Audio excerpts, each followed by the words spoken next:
At Wrigley Field in Chicago, the New York Mets play the Chicago Cubs.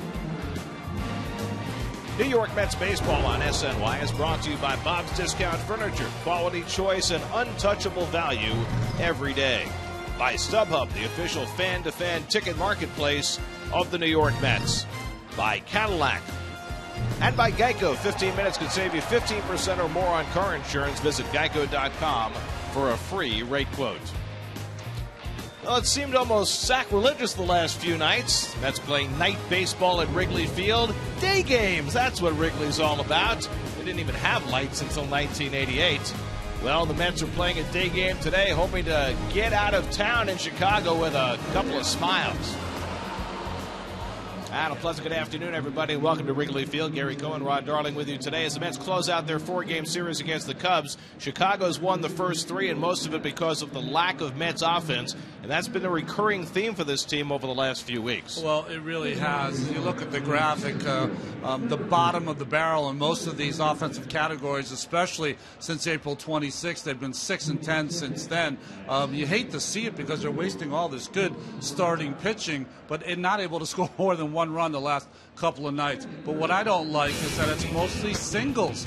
No extra base hits, no doubles, no triples, and no home runs. So you need a guy like Michael Goeddel to start to come through. This is a guy who won a batting title a couple of years ago. He's a guy who has some pop. He's a guy that drives in runs. And so far you're looking at a 241 hitter. Maybe he's not going to hit 332 like he did in Colorado, but you expect a 275, 285 hitter with some pop. Last two off seasons, the Mets have gone to the free agent market to bring in a couple of veteran corner outfielders. Last year it was Curtis Granderson. This year, Michael Goeddel. And you would think that the Mets would get more production out of both of those guys than they've gotten so far. Yeah, I mean, when you look at Goeddel, he had such a good spring training along with Curtis. But I look at it this way. Curtis is a guy that's always had a low kind of average, but he produced power. We know he's walking a little bit. We know he's hitting the ball to the opposite field. I don't know. I like the Goeddel hits the ball out of the ballpark better.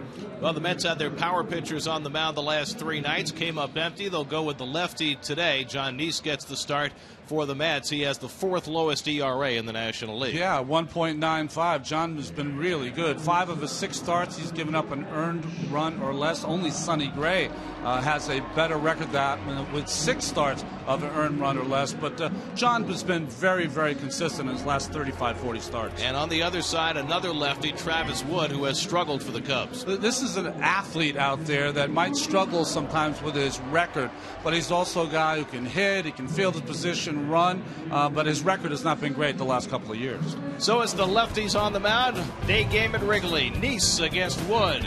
Mets and Cubs. Mets trying to get out of here with a win. All the action coming your way on SNY.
2015 Esurance MLB All-Star Game ballot at Mets.com. Voting is exclusively online and available on your computer, tablet, and smartphone. Vote at Mets.com now. Well, down on the field, Steve Gelbs is standing by live outside the Mets dugout with Mets relief pitcher Eric Goeddel. Steve? Yeah, Gary, Eric Goeddel off to a really nice start this year for the Mets. 11 appearances, no runs allowed so far. What's been the key so far? The coaches, Ricky Bones and Dan Warden, they've just done a great job getting me prepared every time out for, every situation I could be in. And it's a lot easier when you have a good game plan going into a game. Eric, how important was it last year to get that September call-up, get your feet wet at the major league level, and hit the ground running when you were called up this year? Last year was huge. Coming in this year, I'm already comfortable with the catchers, the coaches, just kind of the whole routine we got going on. And, a little less anxiety because you got the debut out of the way. It's definitely helped a lot. You didn't have the best of springs, and then you didn't get much time down in AAA. I think you said only about 2 days, and one of them was an off day. So what has been the difference from spring to now the major league level here? Well, part of it is, like I said, just, the game plan. We have, more advanced scouting reports during the season than in spring training. And also, I think I've mixed up my pitches a little better. In the spring, I tried to throw a lot of fastballs, and, guys see it 2 or 3 times. Good major league hitters, they're going to put a good swing on it. And I think I've done a better job of mixing it up during the season. All that being said, how important then is the curveball and you making sure you can throw it over the plate? Yeah, it's a big deal. That's a pitch I've been throwing since I was about 10 years old, and for some reason it kind of clicked in about 2 months ago this year, so it's been good for me. Eric, appreciate the time. Good luck today. Thank you. Eric? All right, thanks very much, Steve. And Eric Goeddel, part of the Mets bullpen that's really overperformed when you consider how many folks who are supposed to be in that bullpen, 6 now with Buddy Carlisle going on the disabled list, are on the shelf, and yet they've held their own the last couple of nights. They've struggled, though. Well, that's a great point, Gary, because the point is you see all those numbers, but the reality is you have a lot of people in that Mets bullpen that probably wouldn't be in a Mets uniform if all the guys that they have gone down on the DL were healthy. Though some of them are coming back, and I think that'll make a big difference. Now, the starters obviously have to carry a big load. Starting pitching has been fantastic so far this year, but as the bullpen tries to struggle its way through and wait for guys like Parnell and Black to get healthy, how much pressure on those guys? Well, there is a lot of pressure on them, but they're so good. I think they can handle the pressure. I think the big thing for the starting pitchers who have the #1 ERA in all of baseball is that they've got to find a way, as the weather warms up, find a way to go a little deeper into games, to get the ball into the 8th inning. Saw Harvey go 7 strong last night. And then you've got the problem of managing a bullpen that has guys who don't have a lot of major league experience and maybe don't have the manager's full trust. How do you work your way to that point? Well, I think the issue here is they played a game last night. Familia, of course, walked the winning run in. But when you look at that bullpen, they had 2 guys who couldn't perform last night. One of them should have been on the DL, but because of there isn't a proximity to Las Vegas, you played shorthanded. You can't play shorthanded at this level in a game in Wrigley Field. So, a mistake last night. They needed another body. They didn't have one, and it cost them a game. Yes, we'll have a full bullpen contingent today with Jack Leathersich joining the team, replacing the injured Buddy Carlisle. Coming up this weekend, the Mets will entertain the Brewers, who are 5-5 since they made their managerial change, but they just lost their shortstop, Gene Segura, to a broken finger. He's on the disabled list. The Cardinals come in for 4 games next week. Matt Holliday got hit in the elbow by Corey Kluber last night. And then it's the Pirates in Pittsburgh. Andrew McCutcheon still trying to get it going. He's out of the lineup for Pittsburgh today. When I look at that Central, you've got St. Louis has the best record in all of baseball. But Milwaukee, of course, comes in first. See the pitching matchups. Los, Garza, and Peralta. No one has really thrown well for that starting pitching in Milwaukee. And the Mets line up, of course, with Cologne, who's just had a magical start at 6-1. Cologne going for his 7th victory of the season tomorrow night at Citi Field. And get to Citi Field tomorrow. The Mets take on the Brewers at 7:10. All fans in attendance will receive a Mets T-shirt courtesy of McDonald's. For tickets, visit Mets.com/free shirt Fridays. New York Mets baseball on SNY is brought to you by Hospital for Special Surgery, the official hospital of the New York Mets. By Verizon, don't miss a moment of Mets baseball on the largest, most reliable 4G LTE network, only from Verizon. And by Buick. Visit TriStateBuick.com and experience the new Buick for yourself. Mets and Cubs on a cloudy afternoon at Wrigley Field. We'll be back to Wrigley in just a moment.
Pop fly, Sanchez. He never dropped one of those in his life. One. Just did. He did. Holy cow. How about that? I'm trying to tell you for 15 years. You take it too seriously. It's only a game. Nobody cares. It doesn't affect the nation.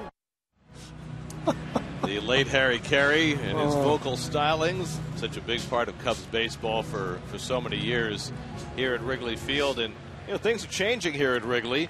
And it's such a delicate balance to take a landmark that opened in 1914, try to update it and still maintain the character of what makes it special. It's interesting, Gary. I saw it done in Fenway Park. The difference is they were able to, in the winter, get most of the stuff done in Fenway because of some delays here. Of course, the right field bleachers aren't quite done here. It reminds me when I'm walking in New York City on 5th Avenue between 50th and 49th Street, if they have under construction with St. Patrick's Cathedral, it feels the same way to come here and see all the trucks and dirt. And, of course, you're surrounded on all four sides here at Wrigley Field by residences. So it's really a part of the neighborhood, even more so than Fenway is in Boston. And that's really affects the way Wrigley is viewed as well. Well, it's like a microcosm of all of Chicago, isn't it? Chicago's just a great city of unbelievable neighborhoods, and this one none better. So to see it kind of under construction, you don't get the full effect of how great it is to be here at Wrigley Field. And finally, we got a day game to watch today. Well, the stadium opened in 1914. They celebrated the 100th anniversary last year, and little by little, they've done things to enhance it. The Ivy, of course, has become iconic since Bill Veeck put it in the 30s. The lights were installed in 1988, and at first they only played a handful of night games. You maybe would come in for a series, play one night game. Unfortunately, now it's mostly night games. Well, think about it. My first 5 years of coming to Chicago never played a night game. It was all day games. You look forward to it. After the game, the pitchers used to run back to the hotel along the water. It was just it was a real interesting place to come for 3 or 4 days. You see the wind is blowing right to left today. First time in the series it's blown out of the southeast. The Cubs trying to snap a string of 5 straight losing seasons, and they're over 500 right now with their 3 wins over the Mets this week. They're at 18-15 and within 5 games of the Cardinals, who still have the best record in baseball but have had a tough week. What's interesting is Joe Madden was saying that they have a good vibe in their clubhouse, and what that usually means is it's a team that's come back a couple of times. They're starting to get some better pitching, and they're getting a lot of their younger players like Addison Russell and, of course, Chris Bryant to the big leagues. Mets trying to get out of Chicago with a win.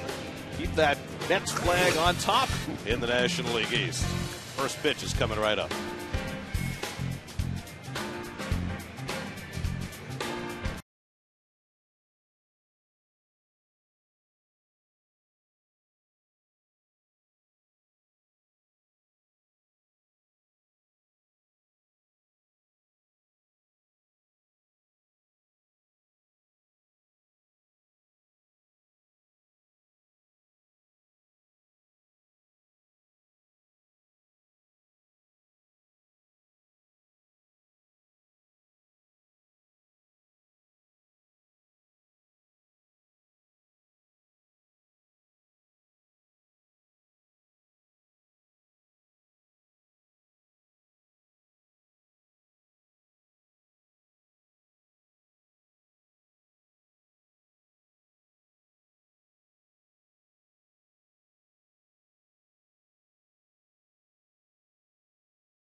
Here's your Geico starting lineup for the Mets today. A very different look in a number of respects. Curtis Granderson starts in center field with Juan Lagares out for another day.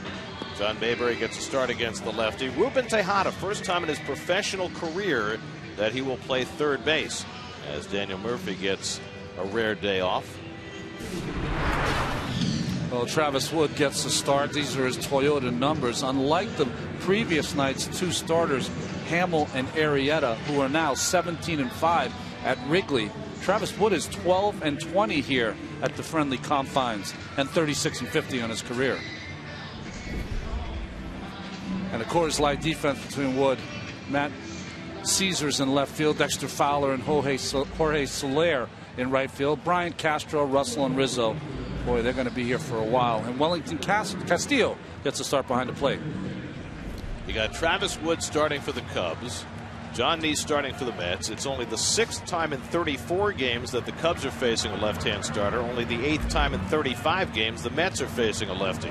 Curtis Granderson leads off, takes a strike, and we're underway. There's such a dearth of left-handed starting pitching in the National League. Elias tells us it's only the 12th time this season that two lefties have squared off in a National League game. 0-2 to Granderson. It's shocking to me. Where have all the lefties gone?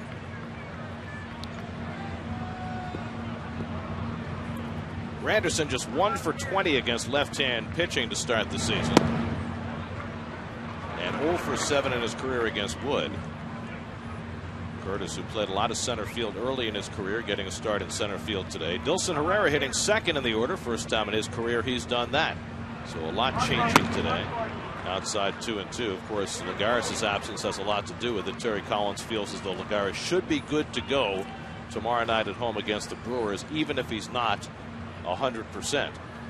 And the Mets badly need Lagares back in the lineup, and especially back in center field. 2-2 coming from Wood, and Granderson hits it in the air to right center field. Soler and Fowler looking for it, and Fowler there to grab it, and that's the first down.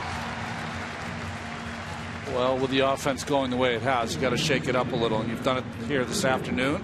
And if Lagares is in the lineup tomorrow, we heard that Johnny Monell might get a start behind the plate tomorrow also. Well, Monell was so impressive last night coming into that untenable situation. Bases loaded, nobody out, 9th inning. His first appearance as a catcher for the Mets, and asked to catch Familia, who promptly bounced 4 pitches, all of which Monell stopped.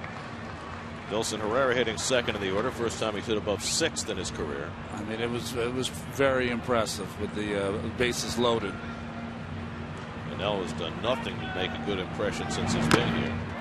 And Wood with a fastball gets ahead on Herrera, 0-2. 10th start for Dilson Herrera.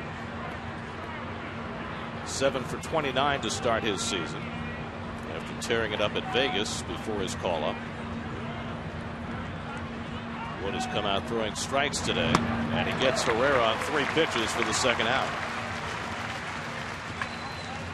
I mean, really just went after him with fastballs and finished him off with a fastball. I wouldn't say that was up. I would say it's more down the middle.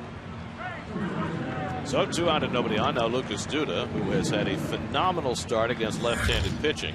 After hitting 180 against lefties last year, he's hitting 400 against them this year, and 2 of his 3 home runs have come against lefties. And he attacks the first pitch fastball and fouls it back. Modified shift by the Cubs. Russell a little deeper. Rizzo closer to the line. Up the middle is Castro, and trying to take away that hole is Chris Bryant, the young third baseman.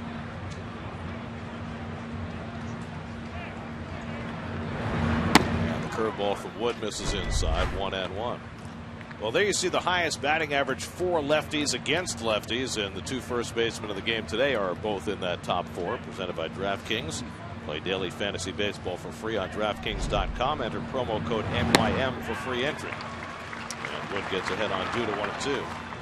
By the way, Dee Gordon had 4 hits last night against his old team, the Dodgers, hitting a mere 426 for the year. I was going to say, he gets 4 hits every night, doesn't he? Duda has a home run in his career against Travis Wood. And he loops that one into shallow center. Fowler coming on, but he'll have to play it on a hop. Gets behind him. Duda takes a hard step towards second and stops, as that ball only got about a foot or 2 behind Dexter Fowler, and the Mets have a 2-out base run. That was like a lob wedge out there, and as soon as it hit the grass, it just stuck and stayed low. Got by Fowler, but really, if you're due to, you're not going to be going to second on that one.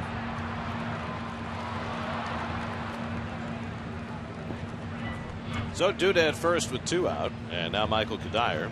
Cuddyer 2 for 11 in this series, hitting .241 for the year, his first ever meeting against Travis Wood, and he attacks the first pitch and flies one out to right center, and there is Soler to put it away and retire the side. Mets are down in the top of the first. John Neese takes the mound when we come back.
Caesar makes his first start of the series. So does Wellington Castillo, as Joe Madden's Cubs go for a 4-game sweep of the Mets, something that the Mets have not suffered at Wrigley since 1992.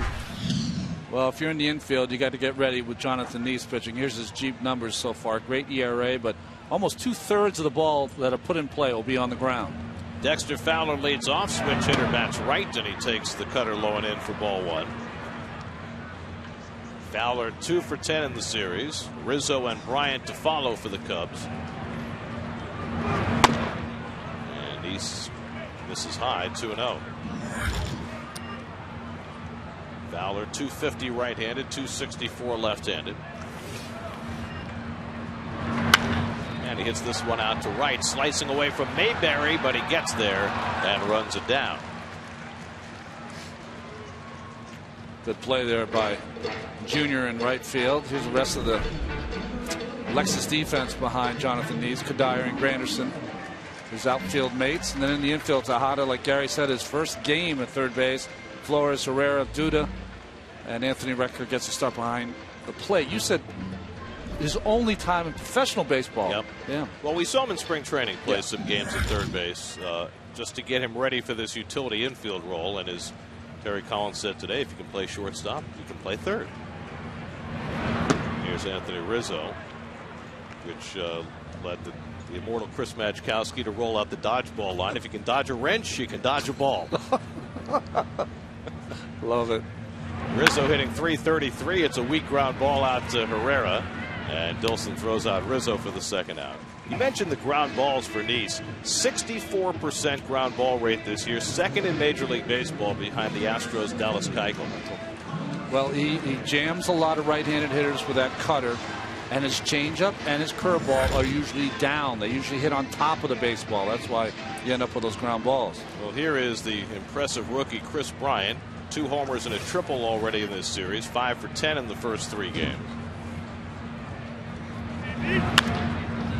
What did you call it today? There's a Chris Bryant wind working today? Well, it's blowing from right across toward left. out of the southeast, about 10 miles an hour. Might be known as that someday. Used to be the Ernie Banks wind.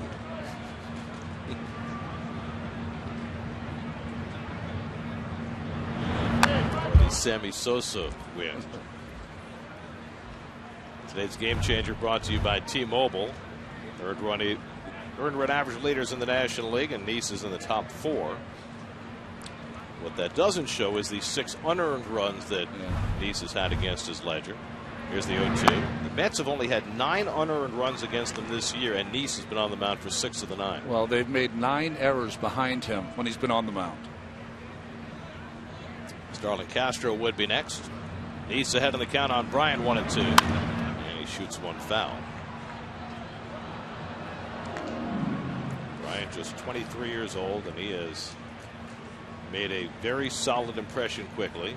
Nice to see Joe Madden without the flaps down on the cap today. It's 57 degrees at game time, warmest it's been in this series. And the curveball from Nice misses outside 2-2. He was 42 by the end of the game last night, 57 today. It's a palpable difference. Still cool, but much more comfortable.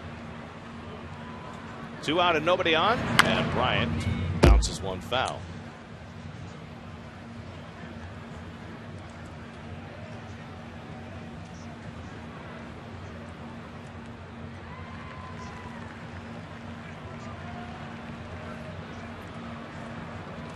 Seventh pitch of the at-bat coming, and Bryant goes down on strikes. Nice threw a fastball by him at 92 miles an hour.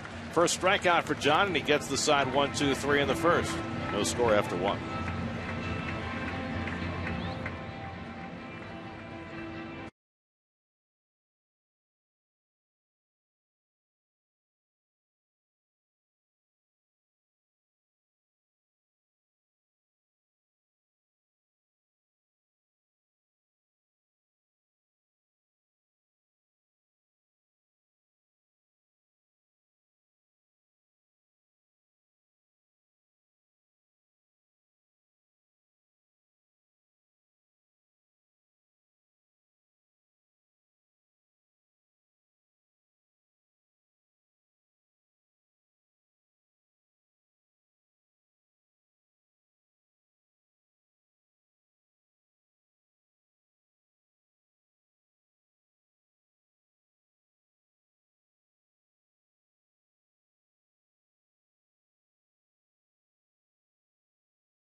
Who passed away in January. This is the quote from longtime Cubs fan Rich Cohen. Failing with him was not always fun. Failing without him would have been intolerable.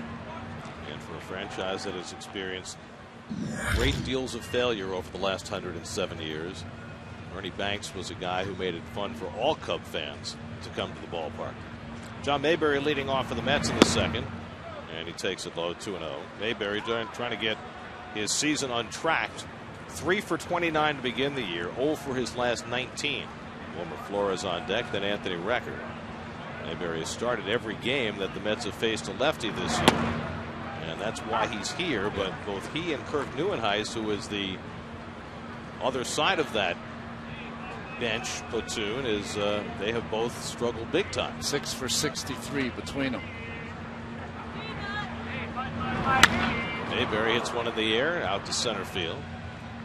And Fowler under it. 1 out.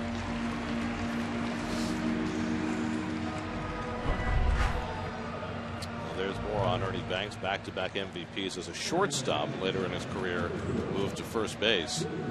Most games ever played without appearing in a postseason. Goes back when Ernie played, there was no wild card. There were only divisions at the very end of his career. Wilmer Flores takes inside for ball 1. There were a lot of folks heartbroken in 1969 here in Chicago when the Mets overtook the Cubs. But the guy that most Cub fans felt the sorriest for was Ernie Banks, because that was his last best chance to get into a postseason. The Mets moved by the Cubs and won the division by 8 games after the Cubs led most of the summer. Flores pulls one foul. Flores 2 for 9 in this series, just 7 for 42 over his last 13 games. Mets offense has scored 3 runs or fewer in 12 of the last 15 games, which has put so much pressure on the pitching staff.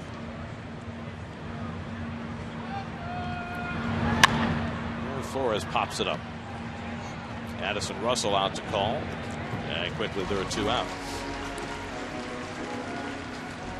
You know, we celebrated the 90th birthday of Yogi Berra this week, and I know that Ernie Banks won the Presidential Medal of Freedom, and I know there is really a push maybe to get Yogi that Presidential Medal of Freedom also. Can't think of anybody in the sports world who would deserve it more. Certainly as beloved a figure as there has been over his 9 decades. Here's Anthony Recker, the former Cub, making his 7th start of the season. 3 for 17 on the season. And he drills one to deep left field. Back goes Caesar, looking up, and it's out of here! Anthony Recker with his first home run of the season gets the Mets on the board, and it's 1-0 New York.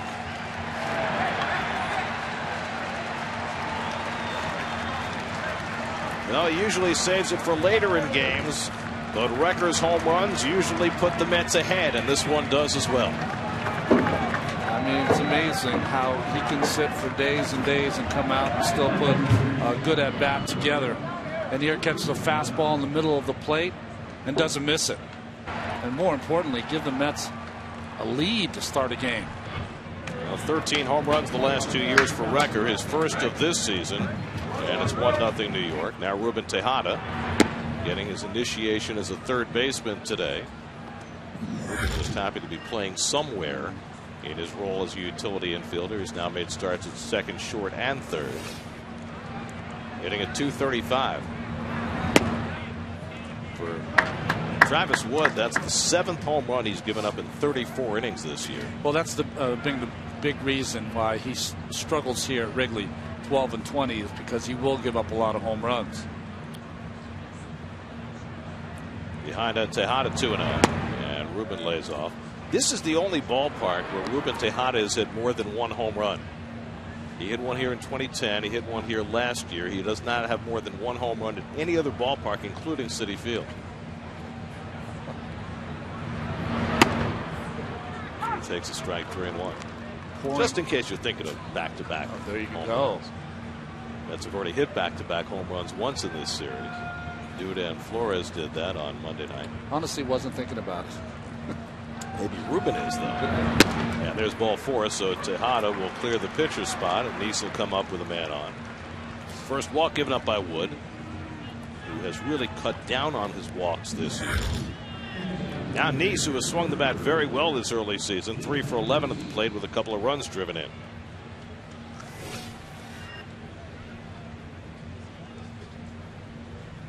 Lefty on lefty here. Bigger challenge will be for Neese when Wood comes to bat. Travis Wood, one of the best hitting pitchers in baseball the last decade. Right-handed hitter. Yes. Lefty thrower. And we've seen him hit home runs each of the last 2 years against the Mets. Neese has never hit a home run. He's my pick to click this year. I know he is. I have Matt Harvey in the pool. You and everyone else.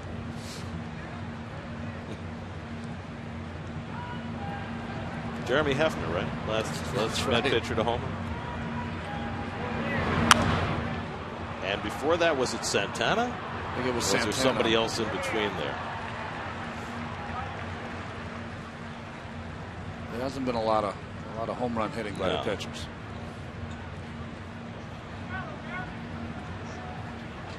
It's got left foot, right foot pointing right towards first base.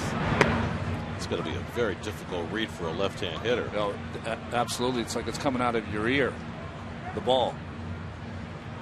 Travis Wood, 28 years old, started out with the Reds.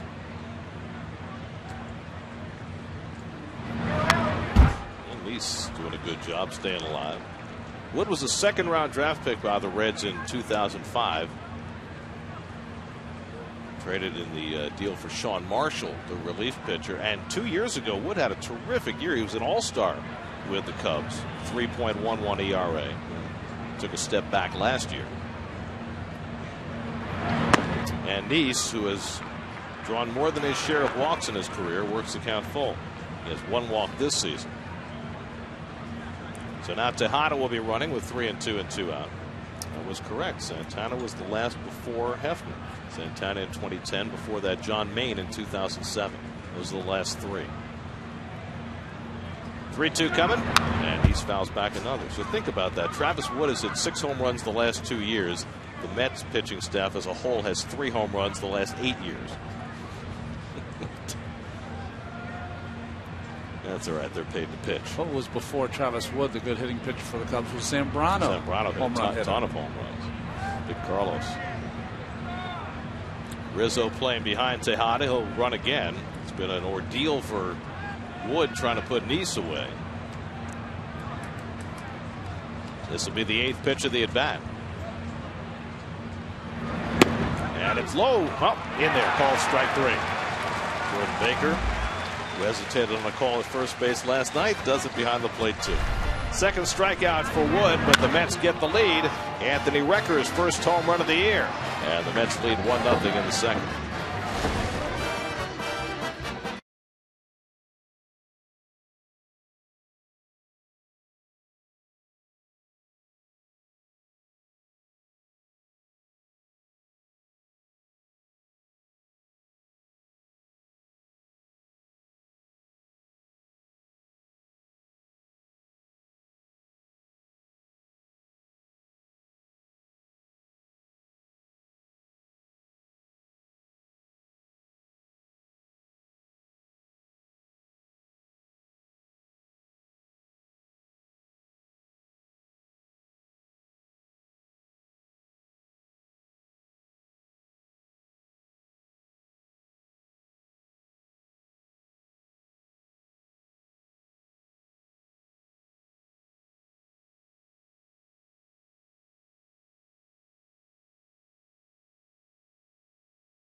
Who's been fortified with a 1-0 lead. Oh, look, it's the old Keith Hernandez road jersey. Nice.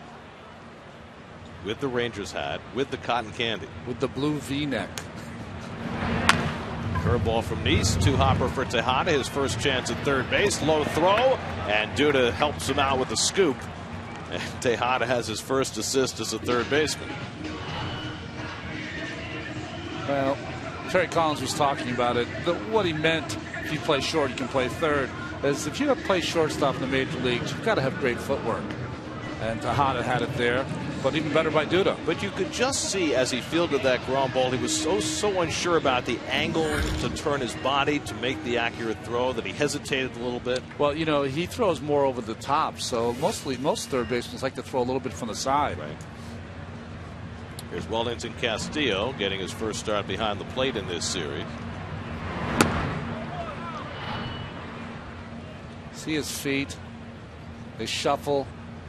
And then that throw. He just spiked the throw. Maybe a little nervous on that first throw from third. The Cubs, like the Mets, are carrying 3 catchers, and all 3 Cub catchers have started in this series.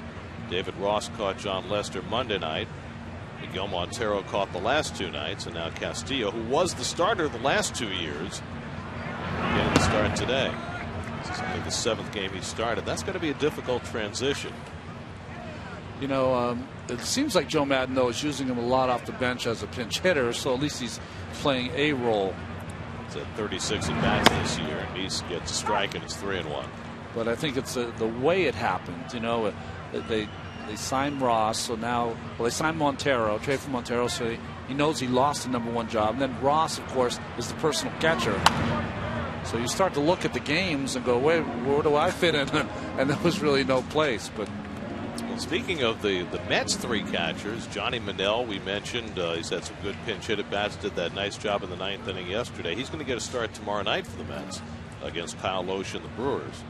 So that'll be interesting to watch. He'll catch Bartolo Colon. 3-2 to Castillo, and he pops it up into center field, and Granderson's right there. 2 out. I guess if you're going to introduce a catcher to a staff, Manel was with him in spring training, but Bartolo's got to be the easiest guy to catch. You could catch him on a stool. I mean, he just I was trying to explain to someone the other day, he has a great ability, Bartolo Colon, to master the movement of his pitches. Like if he throws it harder, it'll move 3 inches, 5 inches, 6 inches, depends on how he needs it to. He starts Jorge Soler off with a curveball, and we've seen a lot of that in this series. Soler 2 for 11 in the first 3 games, and he bounces 1 foul. If you're the pitcher in the 4th game of the series, you got to have a lot of knowledge stored up about the other team, right? Well, the only issue is, you know, John's the only left-handed starter in the Mets team. But one thing you learned from Harvey last night, Harvey went with a lot of breaking pitches early in the count to the Cubs hitters. And anytime you face a young team that has a lot of young hitters, you have to use the breaking ball. He's with his 2nd strikeout as he blows away Soler. 6 up and 6 down for John, and a 1-0 Met lead going to the 3rd.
Mets will have the top of the batting order coming up against Travis Wood in the third.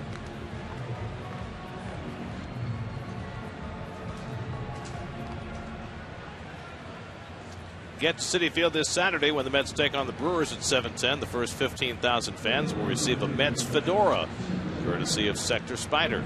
For tickets, visit Mets.com/tickets. Seen a lot of cap days. Saw Bucket Hat Day a number of years ago. Bucket hat. I believe this is the first fedora night. Travis Wood throws a curveball for a strike to Curtis Granderson. Granderson flied out to center his first time up, 1 for 7 in the series, playing in his native Chicago. He hammers one foul, and it's 0-2.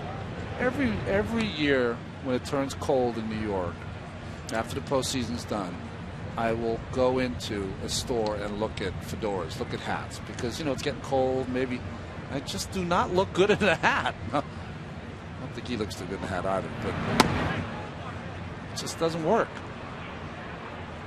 And then some guys can put them on, they look perfect. Like they were made to wear a hat every day. I'm with you, no hats.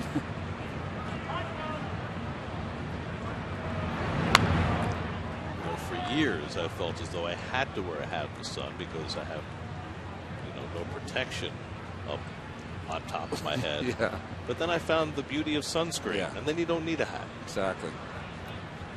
Hey, I'm a sunscreen guy every day. You kidding? Just my skin still tans. 1-2 from Wood, and Anderson fouls back the fastball. Herrera and Duda to follow for the Mets in the third.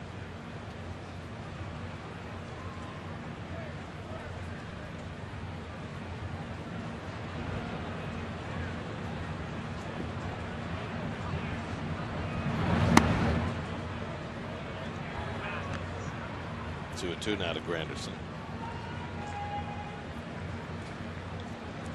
Ivy Man moving around the ballpark. He should be out in the bleachers, shouldn't he? And Granderson works the count full. They're just putting it on people to hold until the right field bleachers are done, and they're going to replant it. Well, the ivy is not all the way in. Usually it doesn't get to its lush greenest until June. Come here in April sometimes, and it's just vines. Drilled into right field. Soler comes over. He can't get to it. Plays it on the hop and holds Granderson to a single. So Curtis Granderson has just his second hit against the left-hander this season. Good start in this inning for the Mets. Fastball away, hooked into right field by Granderson. It's that little cutter that Wood will use against the left-handed hitters. Did not cut there, though. So the Mets have the leadoff man on for the first time today. Their third hit against Travis Wood. Cubs have their home dugout on the third base side. Originally put there back when the trolley lines and the horse-drawn carriages that would carry the players' equipment were closer to third base. And so that's why they put the home dugout there for ease of getaway when they were heading out. One of the perks in the day. Herrera fouls one down the right side. Dilson struck out on 3 pitches his first time up. Well, so many of these old ballparks, like Fenway, like Wrigley, were tucked into neighborhoods, and so a lot of the configuration was based on the size of the land available. The lot. Right. I mean, really, those are the only two left of that ilk. The third oldest ballpark in the majors now is Dodger Stadium, which is out in the middle of a goat pasture. Well, in those days, you had to build a ballpark in the neighborhood because that's the only way you could get people to come. There wasn't the public transport, or vehicles were just coming in. And Herrera takes a strike, 1-2. I mean, you think of some of the older ballparks that were in existence when I started watching baseball. Connie Mack Stadium in Philly, and Forbes Field in Pittsburgh, and Crosley Field in Cincinnati, and all of them were tucked into neighborhoods. 1-2, up and away, and it's 2-2 to Herrera. I'm sure it happened here at Wrigley Field, but Jacob Reese, the great photojournalist, wrote some things about ballparks where immigrants that had been stuck in squalor in these small tenement houses would come through the portals and see grass maybe for the first time in 5 or 6 years. And Herrera takes that cutter that just misses away. 3-2. Lucas Duda on deck. Back-to-back full counts for Wood to start this inning. Granderson at first and nobody out. Wood not a big strikeout pitcher. We'll see if Terry wants to run Granderson here. He's going, and Herrera pulls it foul. I like that. Get something started. He's not a strikeout. Herrera struck out a little bit since he's been here, but like you said, Wood's going to throw something that you should be able to put in play. Well, the Mets forcing Wood to throw a lot of pitches. 4 straight 3-ball counts now. Granderson not running, and Herrera pops it up. And Soler looking through the sunglasses on a cloudy day. That's the first out. And that's better than not having your sunglasses on a sunny day. I guess that's true. Well, his name is Soler, so he knows all about the sun. That's right. He's all about the sun.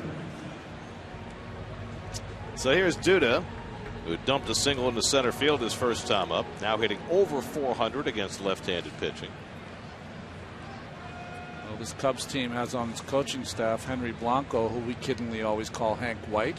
Call him George Sun. George Sun.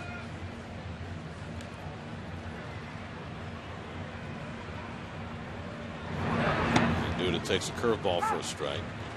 Duda with his base hit first time up now has a 5-game hitting streak, 7 for 16 in the 5 games, pushing his average back toward 300. He's at 295 after that hit. Granderson at first and 1 out. Duda lays off. 1-1.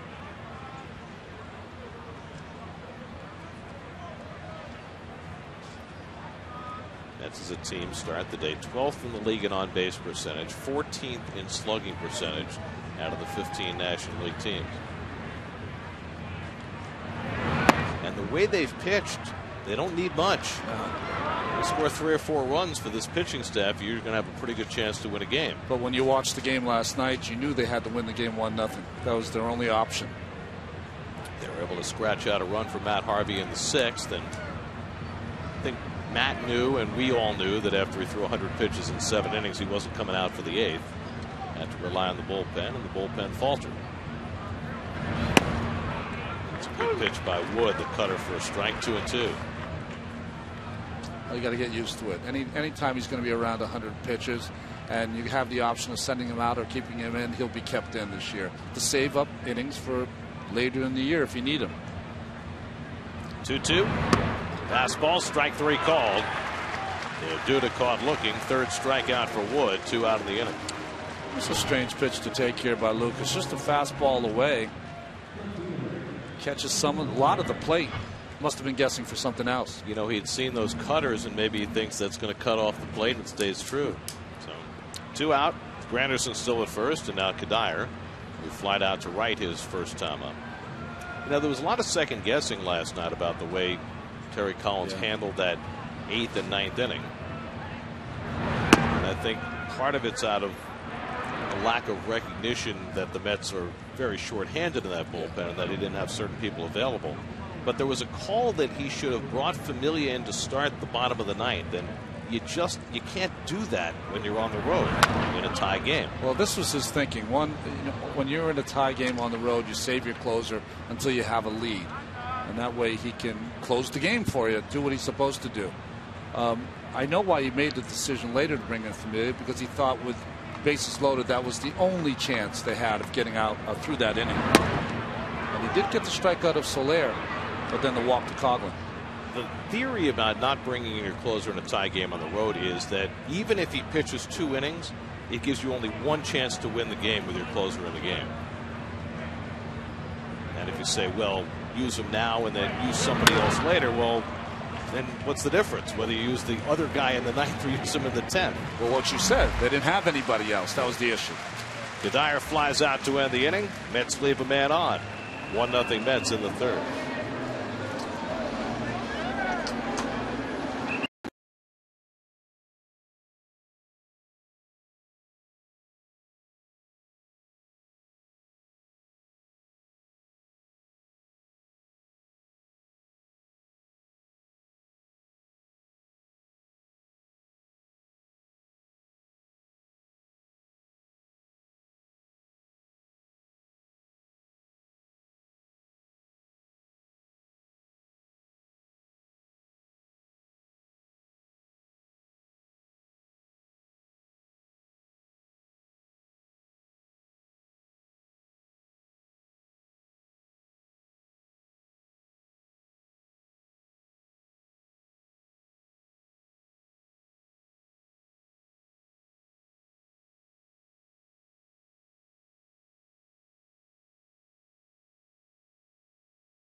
And see where it all began for Damon Harrison, how he persevered despite the odds being against him on an all-new Jets Nation Sunday at 7 only on SNY. Is that where he learned to eat snacks? Matt Caesar leads off for the Cubs in the home third. Caesar getting his first start in the series, playing left field, and he hits one right back to John Neese. 7 up and 7 down for Neese to start his day. 1 out in the third. Well, what I've liked about Jonathan Neese this season is his tempo is up.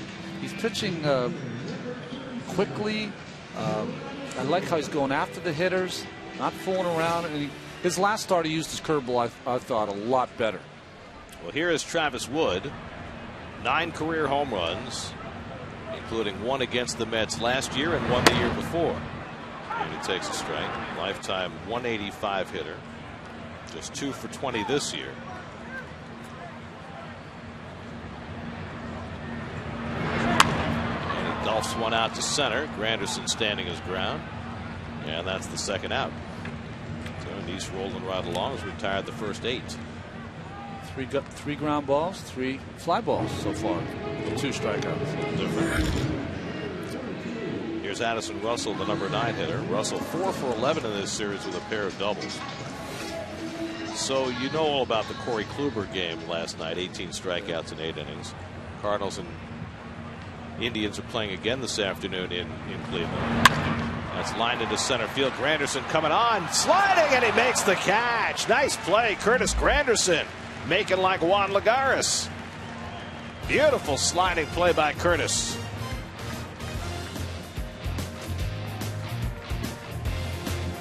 With help from Granderson, 3 perfect innings for Neese. 1-0 Mets after 3.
Of town.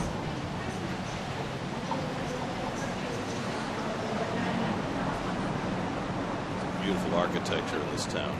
Goes underneath the Miracle Mile. John Mayberry leads off the 4th inning and takes a curveball out of the strike zone from Travis Wood at 66 miles an hour. Mayberry flying to center his first time up, stretching his 0 for to 20 at bats. Mayberry, Flores, and Recker for the Mets in the 4th. That's with a 1-0 lead on Recker's home run. And Mayberry hits a bullet right to Chris Bryant for the first out. Well, if you're going to go 0 for 21, there's got to be some hard luck involved. There's a couple that Bryant has caught one off Kadire last night.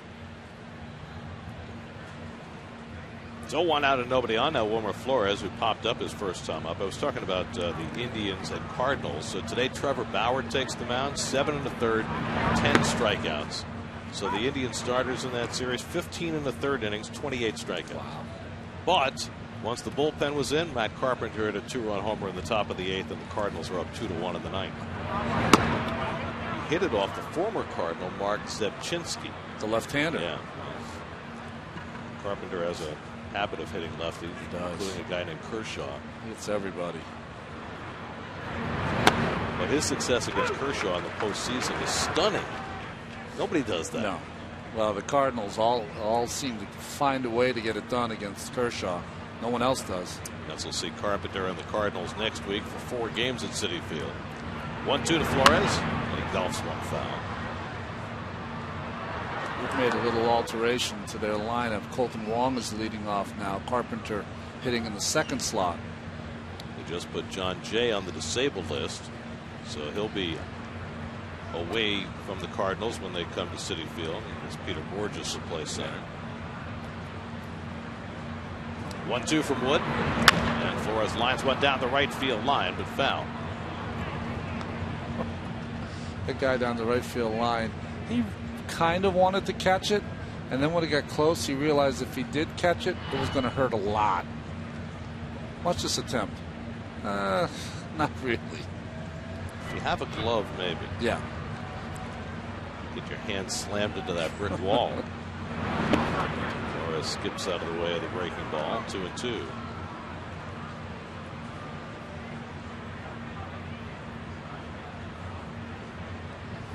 Anthony Recker, whose home run is the difference in this game, stands on deck. 7th pitch of the at-bat coming to Flores. And he hits one in the air to deep left center. Back goes Fowler to the warning track, looking up. It's out of here! Wilmer Flores with his 5th home run of the year. The Mets with their 2nd home run of the afternoon, and it's 2-0 New York. Wilmer Flores, your New York Mets home run leader.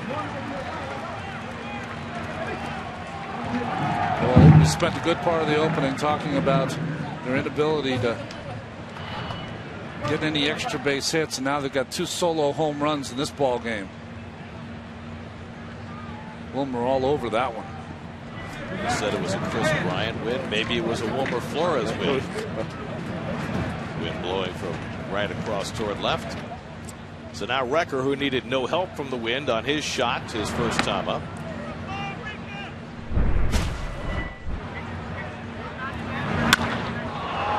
Recker just says he didn't even take a full swing. He kind of has a half swing, but the ball jumps off his bat. Did you see Wood right after contact? He was motioning for a new ball. Yeah. He knew.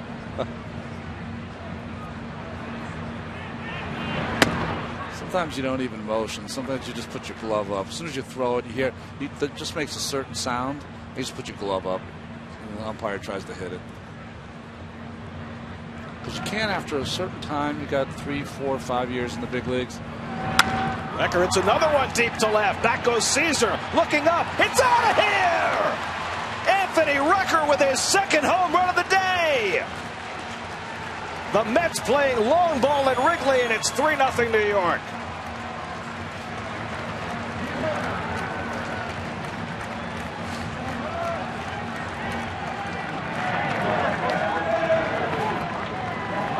First 2 home run game of his career. Congratulations. Another bullet that got out of here in a couple of seconds. Watch out when you high five or forearm bash with Recker. He can take you out for disabled list. So Recker crushing a couple of home runs, and now Ruben Tejada takes a home run swing, looking to give the Mets 3 in a row. Now this is one where the wind's not helping at all. This ball was hit like a laser. Really, that's true of both of Recker's home runs today. They've just been shots. And honestly, I never understand when fans anywhere throw a ball back on the field except here, because it's always been a tradition here. So the Mets had back-to-back home runs for the 2nd time in this series. Flores was involved in the first pairing in back of Duda. This time he leads it off, and Recker follows. John Neese now 3 runs to the good as a result. 1-2. And Tejada down on strikes. He was bound and determined to make it 3 home runs in a row, but came up empty. 4th strikeout for Travis Wood. I'm trying to think of some of the great home run moments as Tejada swings through this that the Mets during my time had. Gary Carter hit his 300th here. Darryl Strawberry hit 3 home runs in a game here when I was here. How about this? In the last 15 years now, there have been 5 Mets hit 2 home runs in a game at Wrigley. Record being the 5th. Okay. The most recent was Daniel Murphy in 2012. Moises Alou in 2007. Cliff Floyd in 2006. Benny Agbayani in 2000. Wow.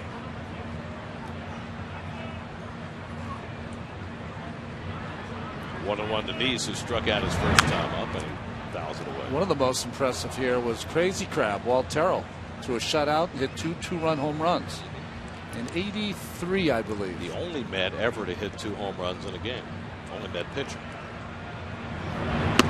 Strike 3 call. Neese is caught looking for the second time. 5 strikeouts for Wood, but the Mets go back-to-back. Wilmer Flores' 5th home run of the year, followed closely by Anthony Recker's 2nd home run of the day. His first multi-home run game of his career. 3-0 New York.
Now with a 3-0 lead, starts his 2nd time through the Cubs batting order. Dexter Fowler leads off and takes low and away.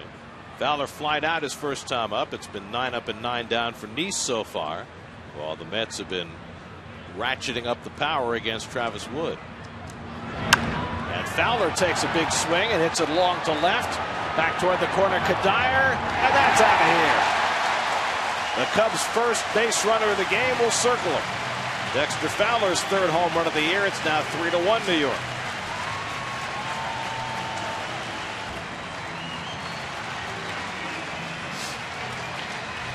Well, the first 3 games of this series, the wind was spending most of its time blowing in, keeping the balls in the ballpark, but the wind blowing out to left today. The right-handed hitters against these left-handed pitchers are teeing off. That's been 3 of them, and now Fowler able to handle that pitch inside. That's his first right-handed home run this season. His other 2 came left-handed. Now Anthony Rizzo grounded out his first time up, takes a curveball down for ball 1. So Neese had retired 9 in a row, gives up a home run, only the 4th home run he's allowed this year. He had 40 innings. And stays with the curveball and falls behind Rizzo 2-0. Sure. Everybody smiles when they hit home run. That's right. And Rizzo gets drilled. Well, last night, Lucas Duda got hit twice. Rizzo got hit once. Rizzo gets hit for the 10th time this season, more than anybody else in the league. I mean, when you're a hitter and the count's 2-0, you are locked in because you figure you're going to get something to hit. And this ball's not even close.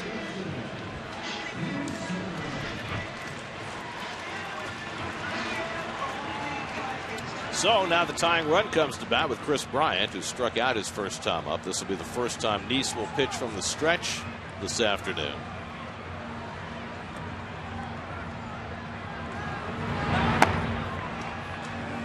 Bryant has done many things well since coming up. The one thing he hasn't done yet is hit lefties. He's 3 for 17 against left-handed pitching. You wouldn't figure that.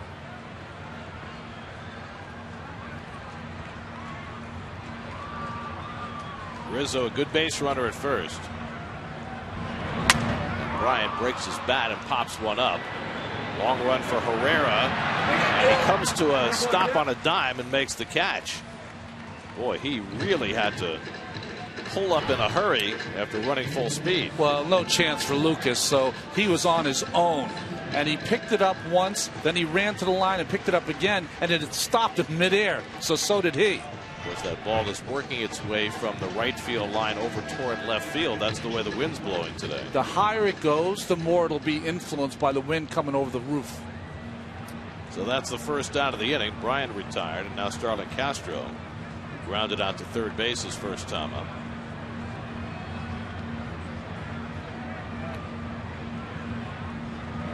And he lines one to right, but right at Mayberry for the second out.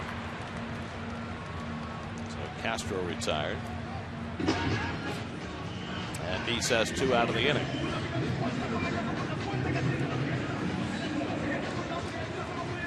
Now Wellington Castillo flied to center his first time up. Well, we were talking earlier about both these teams carrying 3 catchers. Castillo, a guy who had been a starter, now the 3rd string catcher for all intents and purposes. Well, think about it from Anthony Recker's standpoint. He's seen Johnny Manel join this team and have some good pinch hit at bats. He's a left-hand hitter. He's going to get a start tomorrow. I don't think Anthony Recker doesn't know that. He saw that on Twitter also. Oh, really? You're going to start the young kid? Well, put this in the memory bank. And all Recker's done today is hit 2 home runs.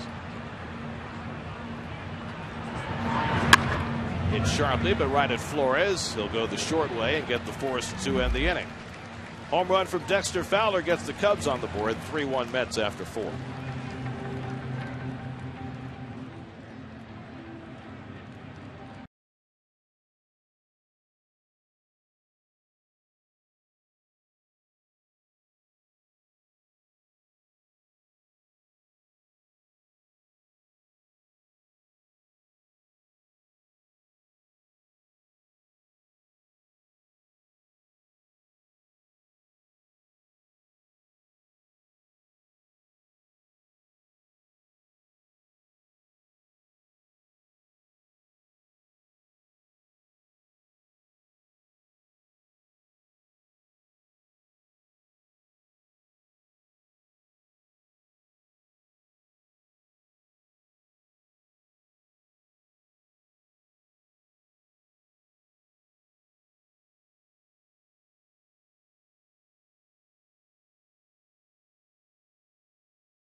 Chance to join us in the booth and call a Mets game on SNY. Just go to sny.tv/Kidcaster. Submit an essay on the topic provided, and you'll be entered in the SNY Kidcaster contest presented by New York's 529 College Savings Program.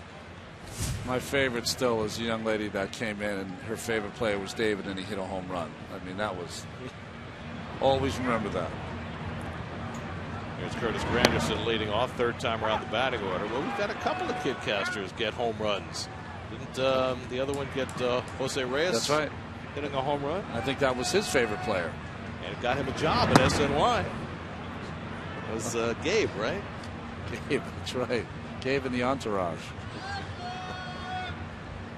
Granderson 1 for 2, single to right his last time up. So the Mets have put 11 balls in play in this game, and every one has been in the air, including 3 that have left the ballpark. Maybe they read the article Chris Bryant had with Tyler Kepner.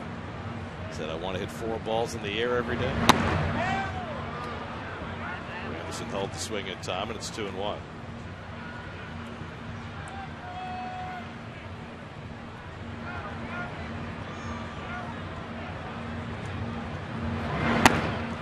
Fires high. Boy, he's run a lot of 3-ball counts the last couple of innings. That's why he's at 84 pitches now with nobody out in the 5th. Cubs have gotten outstanding starting pitching in this series. Down first, fair ball for Rizzo. 1 out. Lester was pretty good on Monday, but the last 2 nights, Arrieta and Hamill each went 8 innings and pitched very well. Well, it's kind of been a trend. The guys that have the good breaking ball that can not only throw for a strike but then throw it out of the strike zone have got the Mets hitters chasing it of late, especially in May. Now Dilson Herrera, who struck out and flied out 0 for 2. Dilson 1 for 8 in this series.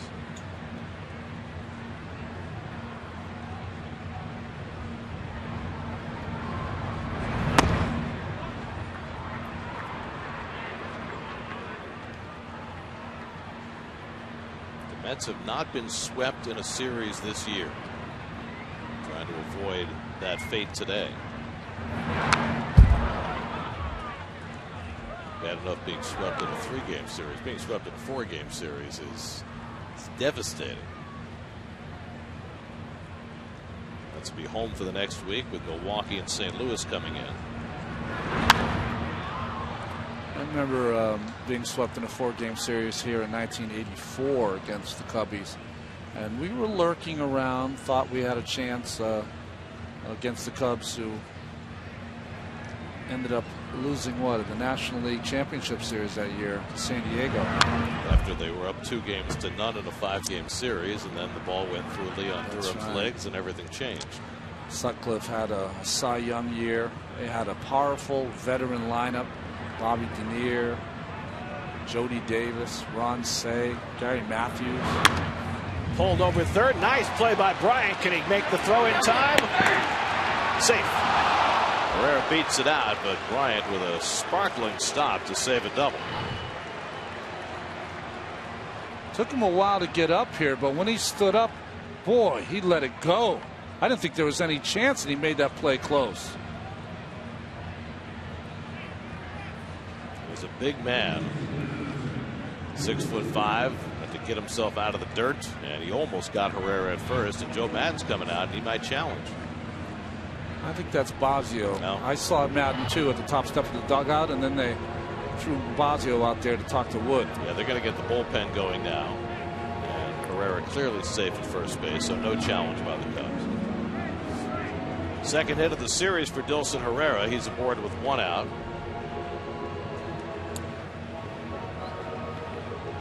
I find it always interesting when I watch Travis Wood pitch, see Jason Mott getting ready in a hurry in the bullpen. I always think that if he he's a guy, you can tell that he's kind of a macho dude who wants to use his fastball a lot. And he's the kind of guy that he needs to spin it a lot. He needs to change speeds. He needs to throw more changeups. But he loves to throw his fastball and cutter more. And I think that's where he gets him in trouble. He has thrown either his fastball or his cutter 81% of the time this year.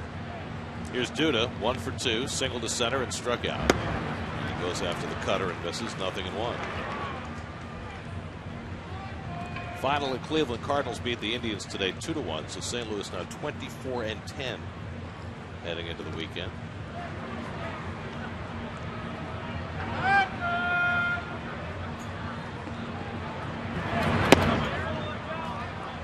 Ball and a strike to Duda. Put up over 90 pitches now with 1 out of the 5th. Michael Goeddel waiting on deck. So one way or two, this is going to be his last time around.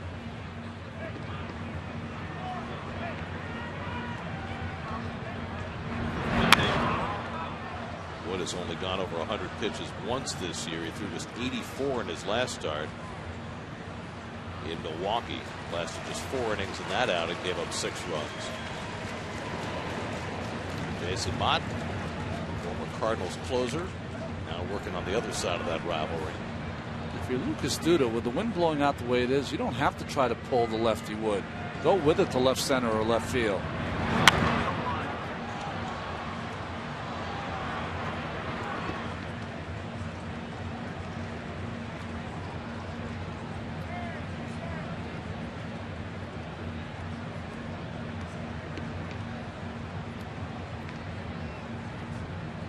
Herrera at first and 1 out. 3-1 New York, 5th inning. And Duda lays off. Castillo boxed it, but finds it in time. 2-2.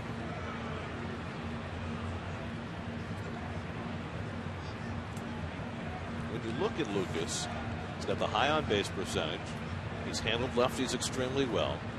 But here's a 30 home run guy who more than almost a quarter of the way through the season has 3 home runs. So how much concern should you have if you see that, or should you just expect a flurry of home runs when the weather gets warmer? I would say that I have much less concern for him than I do for Granderson and his ability to hit 20 to 30 home runs. I think that they're going to come in streaks for Lucas. He'll catch up at some point. He'll have, the 15 or so at the All-Star break.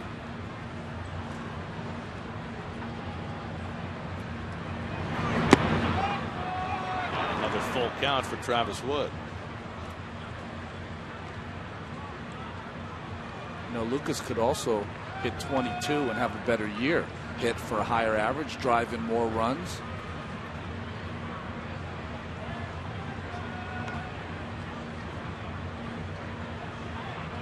Fifth full count already for Wood in this game.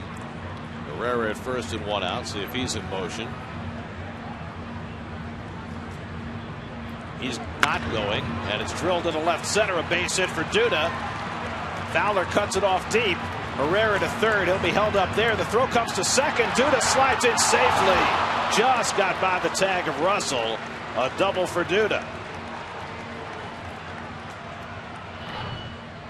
Well, first, good hitting by Lucas. Nice play here by Fowler to get the throw in.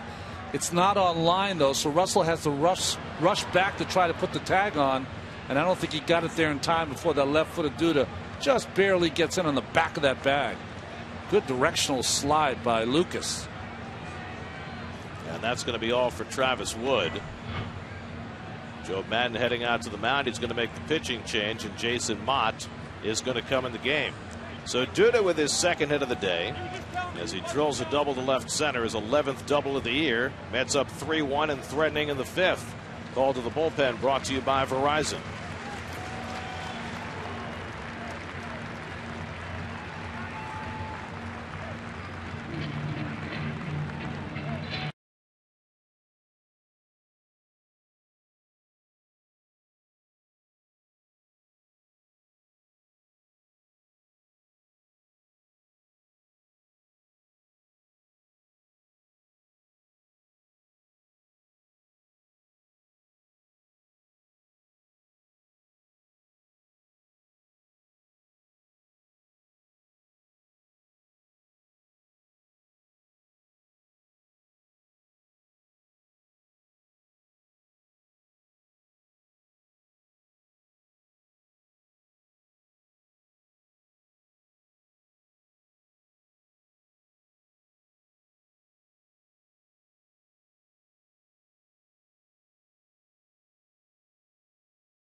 20-year-old Jason Mott comes in with second and third and one out to face Michael Cuddyer.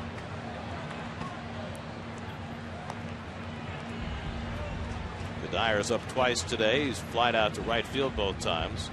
Facing Mott, the former Cardinal, back from Tommy John surgery that cost him a year and a half. Yeah, 54 saves in a Cardinals uniform, including 7 in the postseason for them. He's all about the power. He throws that cutter outside, 1-1 to Cuddyer.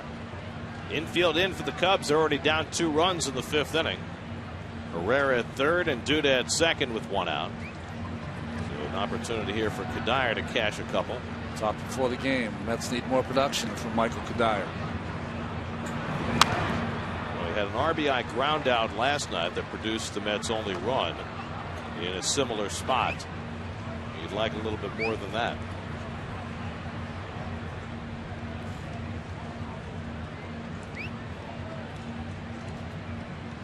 John Mayberry on deck. Jason Mott, who grew up in Montgomery, New York. He was a catcher at Iona College. Right. And sometimes when he throws the ball, he looks like he's throwing the ball from home plate to second base. And he strikes out Cuddyer on the foul tip for the second out. Well, just with power, like you said, Gary, throws this pitch up and in, and it just beats Cuddyer. So there's a big strikeout for Mott after Wood went 4 1/3, allowed 7 hits and the 3 runs so far. Responsible for the 2 on base, and now John Mayberry. Couldn't be a more fortuitous moment for Mayberry to snap out of this 0 for 21 skid that he's in. Hit a ball hard his last time up, lined out to Bryant at third base.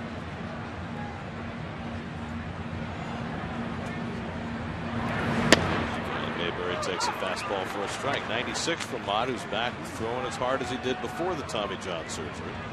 The Mets were on that great winning streak. Situational hitting was one of their strengths. It's not right now. Came into the day 62% getting the runner in from third with less than 2 out. That's a good number. But Cuddyer unable to do it. Let's see if Mayberry can pick him up. Wilmer Flores waits on deck. Mets have hit 3 solo home runs today. Flores and 2 for Anthony Recker. Trying to find another way to score.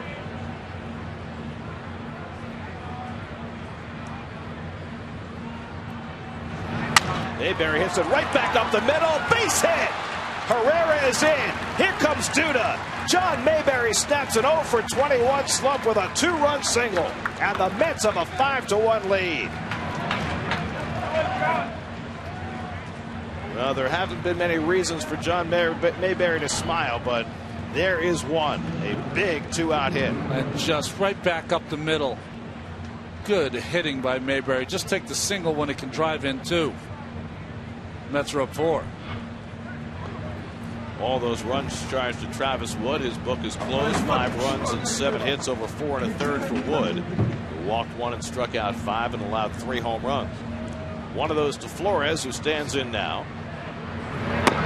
Wilmer powered one into the bleachers in left center for his 5th of the year. That leads the ball club. Mets started the day with 23 home runs in their first 34 games. They hit 3 in the first 4 innings today.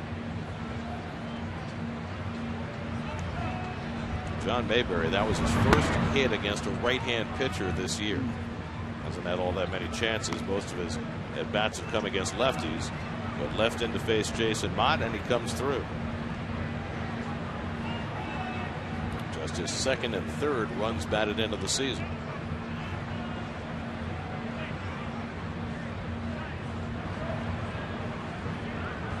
There goes Mayberry, and Flores fouls it back. Mayberry on the move.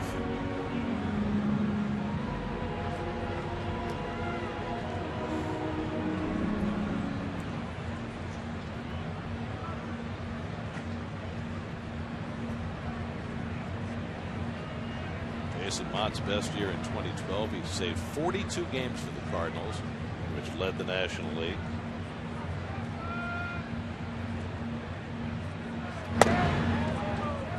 Early in the 2013 season that his elbow acted up, and he Pitcher never threw a pitch in 2013. Had the Tommy John surgery early that year. Came back late last season. Pitched in 29 games for the Cardinals. Was not nearly as effective. And the Cubs picked him up. Line caught by Russell. Side retired. Another hard hit ball. But John Mayberry gets his biggest hit as a Met. A 2-run single off Jason Mott. And that stretches John Neese's lead to 5-1 halfway through at Wrigley Field.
Jorge Soler leads off the bottom of the 5th against John Neese, who's allowed just 1 hit through the first 4 innings.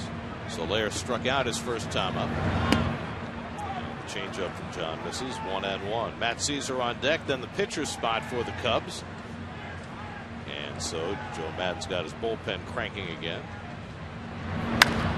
Soler pops one up in foul ground, and that'll go out of play. Duda stays with it because that wind keeps blowing it back toward the field. Well, they came back into the first or second row over the Mets bullpen.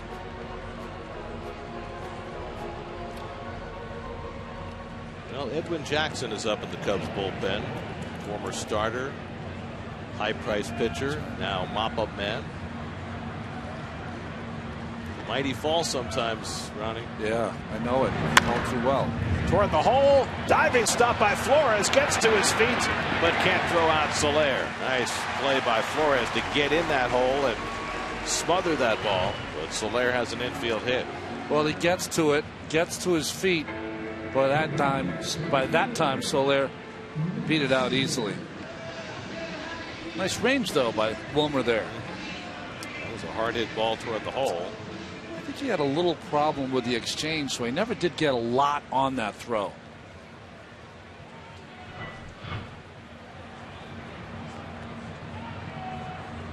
So the second hit off John Neese, and now Matt Caesar. And he drives the first one to center field. Granderson got a late start going back, and it's over his head, and 1 hop to the ivy. Soler to third. He's being waved home. The relay thrown to the plate by Herrera, not in time. It's an RBI double for Matt Caesar, and it cuts the Mets lead to 5-2.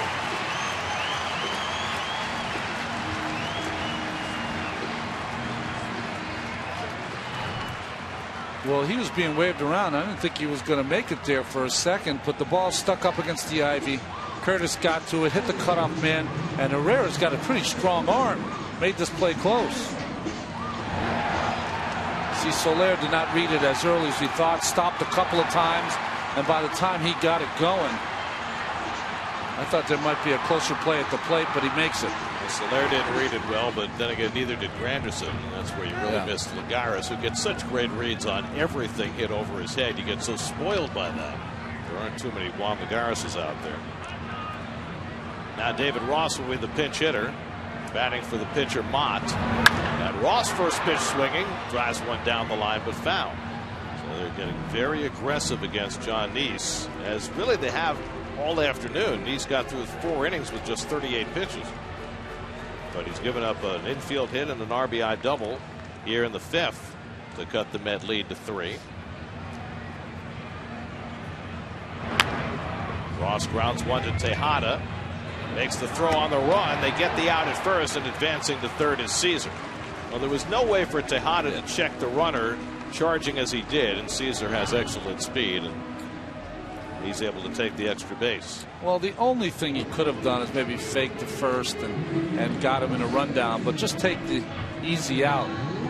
Duda might even had a play if it was a throw that he handled on the bag, but he had to make the tag first. Right. So a runner at third with 1 out, and now the number 9 hitter Addison Russell, who lined out to center on a great play by Granderson, a sliding catch in the 3rd. It's played the infield back with a 3-run lead, conceding the run on a ground ball. And Neese gets the breaking ball in for a strike. Your Dodge 5th inning recap: Anthony Recker's first career 2-home-run game. Wilmer Flores went back-to-back with Recker in the 4th. John Mayberry a 2-run hit, and the Mets with a 5-2 lead. This will get a run home. Flores with the long throw. Duda came off the bag, and he's safe. Caesar comes in to score, and now it's 5-3. We'll see how they score that for Russell. Not an easy throw for Flores. I just feel like there's the sense of urgency for Wilmer when he goes to his backhand. He took a couple of shuffling steps to get himself gathered to make that throw. When you go in the hole to your backhand, you don't have time to do that. You've got to get rid of it as quick as you can. Watch when he gets to the ball. See these 2 steps? They're unnecessary. That ball's got to be 1 step, and it's got to be on its way back to first. And they will charge an error to Flores, his 8th error of the year. Give an RBI to Russell. Now it's 5-3, and Dexter Fowler, who homered his last time up, is now the tying run at the plate. Well, things were going very easily for a while for John Neese. Not anymore. 2 hits and an error in the inning as the Mets continue to field poorly behind Neese. Say the 10th error now made behind him. It's amazing, huh? Mets have only made 21 errors this year, 10 of them with Neese on the mound.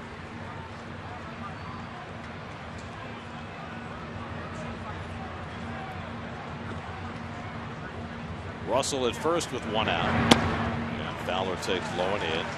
3-0.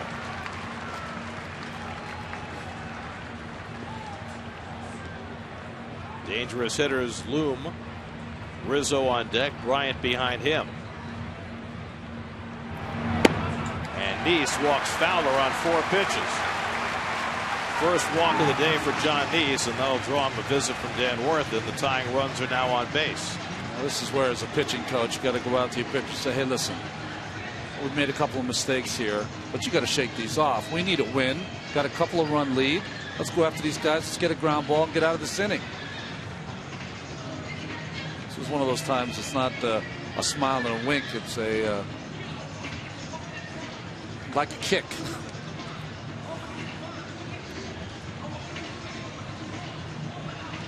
Hansel Robles getting loose. New York Mets baseball on SNY is brought to you by DraftKings. Daily fantasy site DraftKings is giving out New York Mets suite tickets exclusively for SNY viewers. Head to DraftKings.com/SNY for details. That's DraftKings.com/SNY. Well, here is Anthony Rizzo with the tying runs on base. Rizzo has grounded out and been hit by a pitch today. Batting second in the order against the left-hander as Joe Madden flip-flopped he and Bryant for today's game. Got to be careful first pitch, Gary. We've been talking about it this entire series. Loves to jump on first pitch fastball. Wow. Crazy numbers. Nice crowds him and gets a strike. He also goes up there a little angrier after being hit by the pitch. Nice has had success against Rizzo, who's just 1 for 12 against him. He gets a ground ball foul. 0-2. Handled by Brandon Hyde in the first base coaching box. So the Cubs wearing that number 14 on their sleeve in deference to the late Ernie Banks, Mr. Cub, who passed away in January.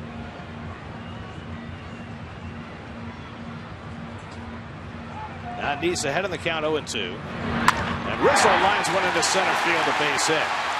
Russell's going to be waved home, and it's now a 1-run game. Anthony Rizzo with an RBI single. 3 runs home for the Cubs here in the 5th, and it's 5-4 New York. Well, just not attention to detail here. It's 0-2. And look at this pitch right down the middle on the outside part. Good hitting by Anthony Rizzo. I think Recker wanted that ball up, but it ends up being right at the belt. Well, Nice had everything going his way in this game. A 3-0 lead, a 5-1 lead. Well, now it's 5-4, and he's got the tying and go-ahead runs on base, and Chris Bryant at the plate. Bryant has struck out and popped up today, 0 for 2. Breaks his bat and flies one foul, and that lands untouched. 0-1 down in the Mets bullpen, where Hansel Robles is just starting to warm up. It's interesting, right? He trades in a brown bat for those maple bats. Usually they trade in one for the same kind of bat. Like for like. Yeah. Well, Nice has broken 2 of Bryant's bats already today. To break his bat on a pop-up his last time up. Bryant with 2 home runs and a triple already in this series. And the wind blowing out to left. The bloop behind first base. Tough play for Duda over his head. He can't get to it. That'll tie the game. Fowler scores. Rizzo goes to third. It's a bloop single for Chris Bryant. The Cubs have scored 4 runs on the bottom of the 5th, and this game is tied at 5.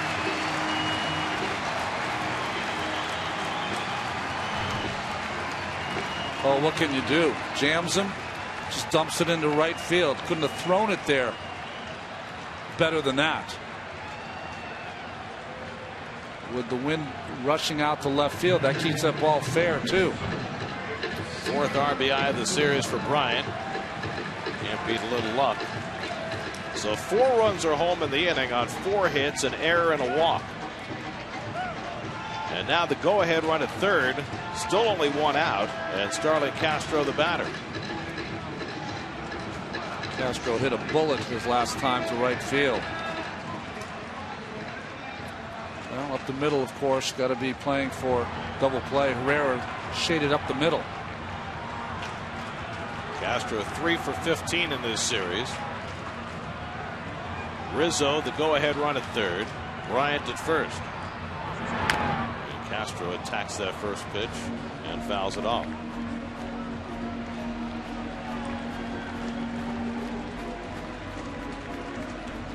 On a day that the Mets have done some scoring,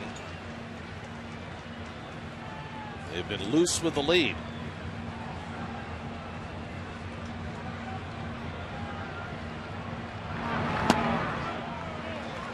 Ball to strike to Castro, the 8th man up in the inning. Wellington Castillo on deck. All started with an innocent looking infield hit off the bat of Jorge Soler that Flores dove for, but couldn't get the throw to first in time. Matt Caesar then with a long double.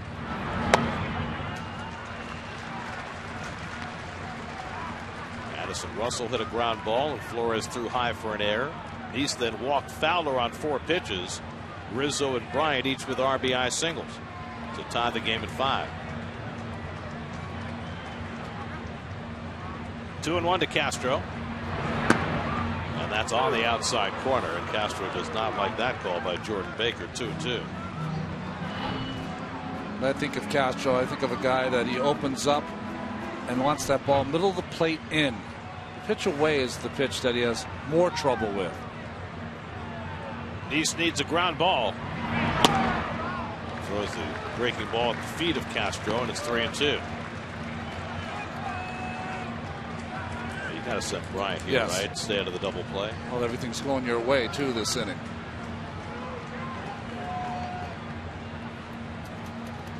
Rizzo at third, Bryant at first. 3-2 to Castro with one out. Not going, and it's popped up. Herrera trying to get the angle into foul ground. Nice running catch. Rizzo fakes down the line from third, but he'll go back. That's a huge out for Nice, and a fine play by Herrera for the second out.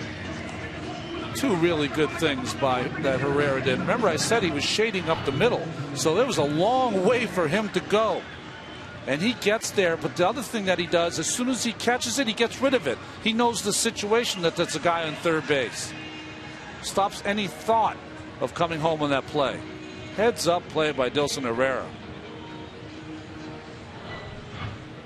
So a big second out.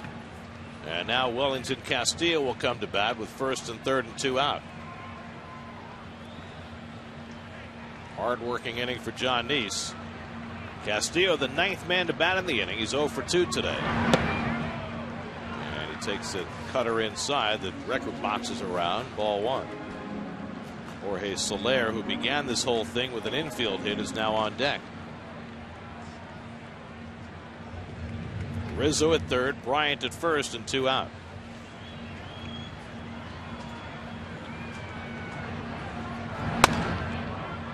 Two and 0 now to Castillo. Castillo's fly to center and grounded to short into a fielder's choice. The 7 for 38 on the season, but he does own a home run in his career against John Nice. Soler on deck. John behind 2-0. And the curveball popped foul and out of play. 2-1.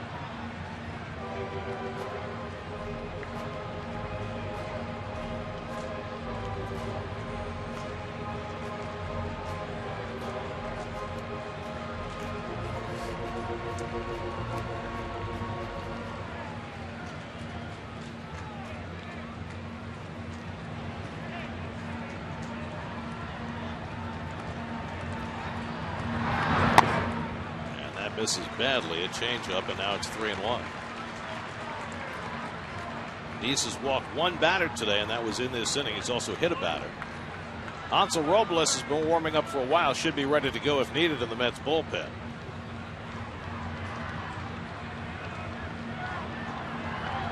Nice behind 3-1, and Castillo chases one out of the strike zone. 3-2. Talk about an over-anxious hitter. That was a swing because he's been stuck on the bench, and he was going to make up for it with a 3-run homer. Gets nothing. So now Bryant will be in motion from first. Duda, though, continuing to hold him on. Got to get behind him. He can't get John's attention there. He finally got it. Now he's behind him. 3-2. Hold down to third. Tejada with a nice backhand stop, and he throws him out. Ruben Tejada, his first ever game at third base, and he handled the hot shot to the hot corner. Beautiful backhand play by Tejada ends the inning. But the Cubs score 4 and tie it 5-5 after 5.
plate, and Justin Grimm makes his second appearance of the series. Well, we were talking about in his first appearance that he appeared in 73 games for this Cubbies team last year, where it really was his breakout season.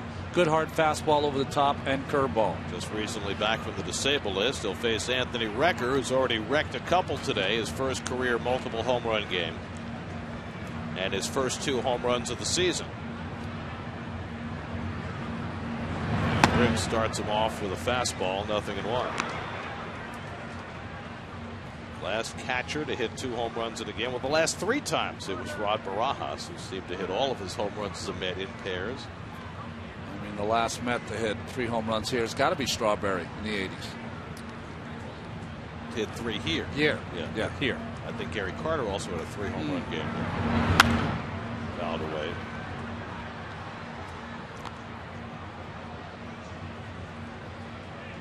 The last 3 home run game by a Met was Ike Davis. That was in Arizona in 2012. Of course, the Mets have had a number of 3 home run games in their history, but never at home.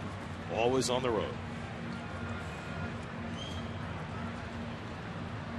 I'm tired of saying that. Well, you got the no-no under your belt, so you're fine with that now. 0-2 to Recker. And he watches outside from Grimm, 1-2.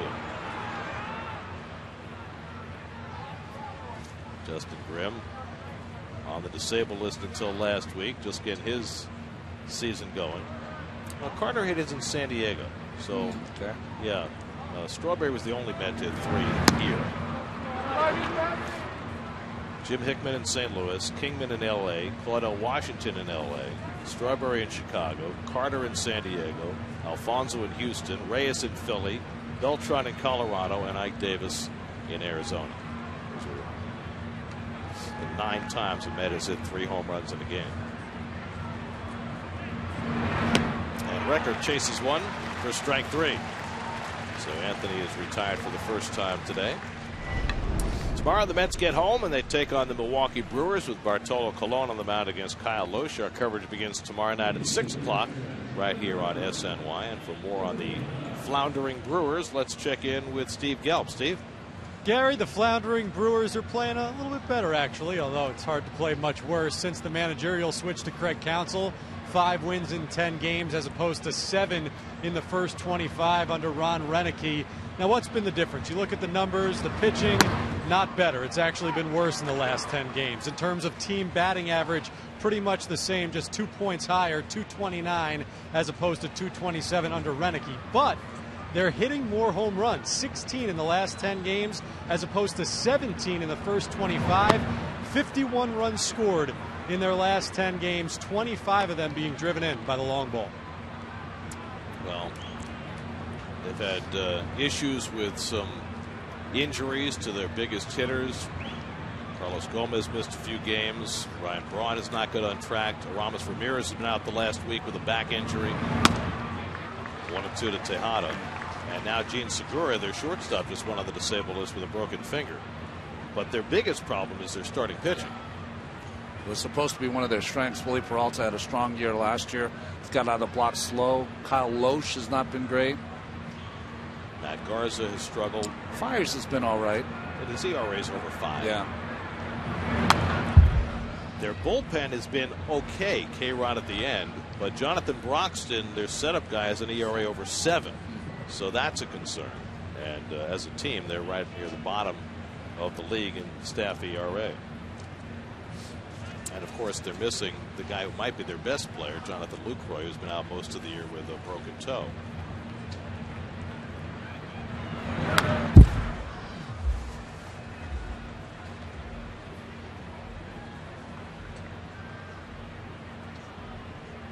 Kirk Newen has that on deck. To bat for John Neese. Boy, a fun day can fall apart in a hurry for a pitcher, can it? Man, Neese had himself for this edition of the Mets, is a comfortable lead, and just saw it all blow up on him in 1 inning. he and Travis Wood are going to get the same decision. No decision. Yeah, unless the Mets can get him a run here. There you go. Tejada has walked and struck out. John's still optimistic that he'll get to bat. has the helmet on. And Ruben takes it high, and it's 3-2. Well, your People's United Bank starters, normally we show you good numbers, not today. Neither Neese nor Wood fared well. Wood gave up 3 home runs. Neese gave up 1. One of the runs against John unearned, the result of Flores' error. 8th pitch coming to Tejada with the count full. And Grimm throws a breaking ball on the outside corner. Strike 3 call. So back-to-back strikeouts for Justin Grimm. 2 out and nobody on. Both on the breaking ball, swinging by Rector, and here taken by Tejada. Let's check in with the studio. Kareth Burke has a game break brought to you by Honda.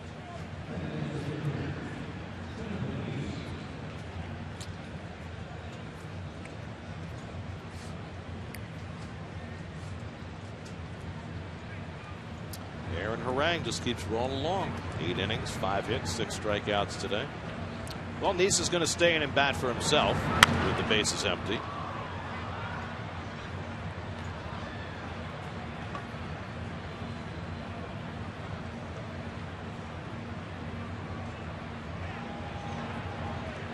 John has been up twice today, struck out looking both times against Travis Wood.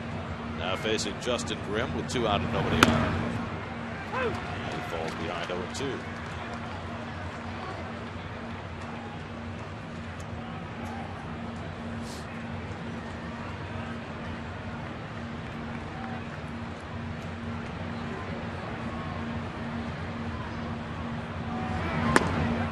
And Neese is caught looking again. Justin Grimm comes out of the bullpen and strikes out the side in the top of the 6th.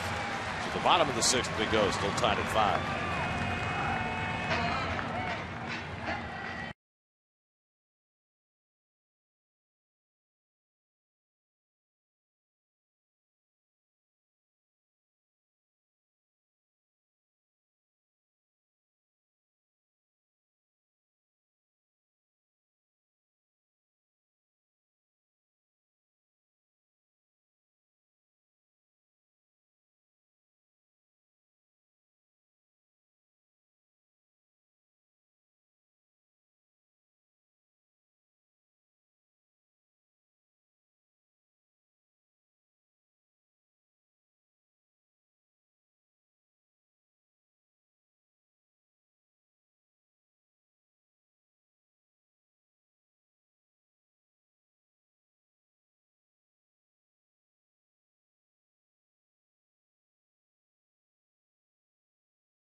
Gets hit by some home run balls every once in a while.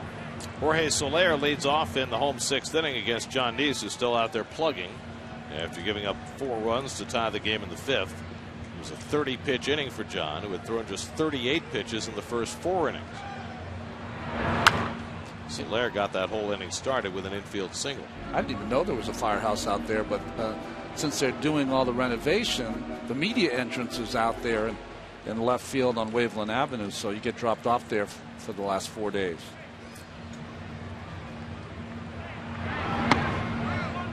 Neese runs one inside, 1-2.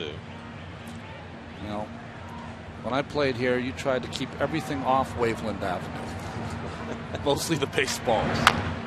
Chopper for Herrera. Gets a nice easy hop and throws out Soler, 1 away. Well, we spent 4 days in Chicago. Here are some facts we've accrued while we've been here. Many nicknames for this city, including the city that works. The Twinkie was invented here. Now, did Jimmy Dewar have anything to do with I don't know. Dewars? Because I'm not sure if that goes with Twinkies. Scotch and Twinkies? And Walt Disney, born in Chicago. So that's what we got. Nice job. We stayed in a different part of town for me this time, and it was nice. It was a great place to walk around. Matt Caesar drilled a double beyond Granderson's reach that drove in a run in the 5th inning. He sells one up and away. What area of town were we in, you think? Is there a name for that? Because we were on Miracle Mile before. Yeah, it's only a few blocks away. Yeah. We're on State Street.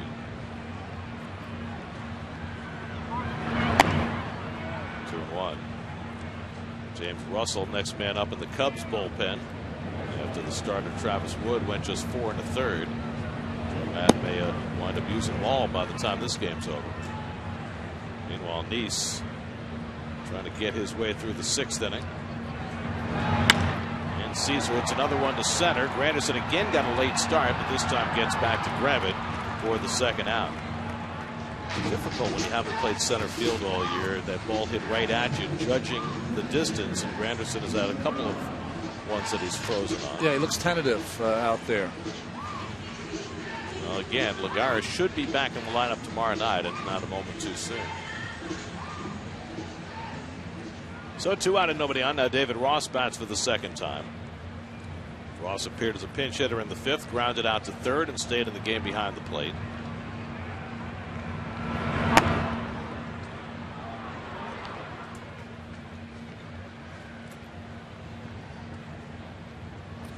Well, Hansel Robles, who was up for a while in the last inning, is up again, and so is Jack Leathersich, who just rejoined the team today, with Buddy Carlisle going on the disabled list.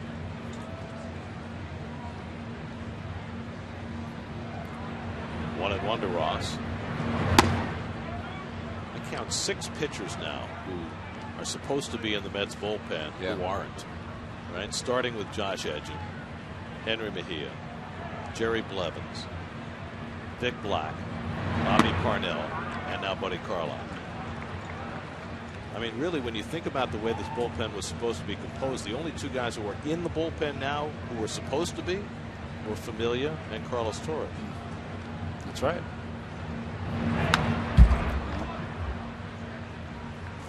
The depth of starting pitching has been one of their strengths, but maybe the depth of the bullpen, we'll have to wait and see. Well, they've certainly held the fort extremely well, but the last couple of nights it's been a problem. 3-2, and Ross golfs one to shallow right field. And Mayberry looking up for it, puts it away. So Neese bounces back with a 1-2-3 6th. On to the 7th we go, tied at 5.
Baseball the way it's been for 101 years. Well, not so much this week.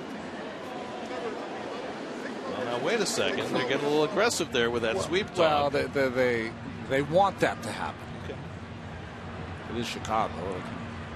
They need their Bulls to tie it up too. Lefty James Russell makes his second appearance in the series. Fourth time through the batting order for the Mets. Curtis Granderson leads off against Russell. See Russell's numbers. He was in Atlanta and then re-signed with the Cubs.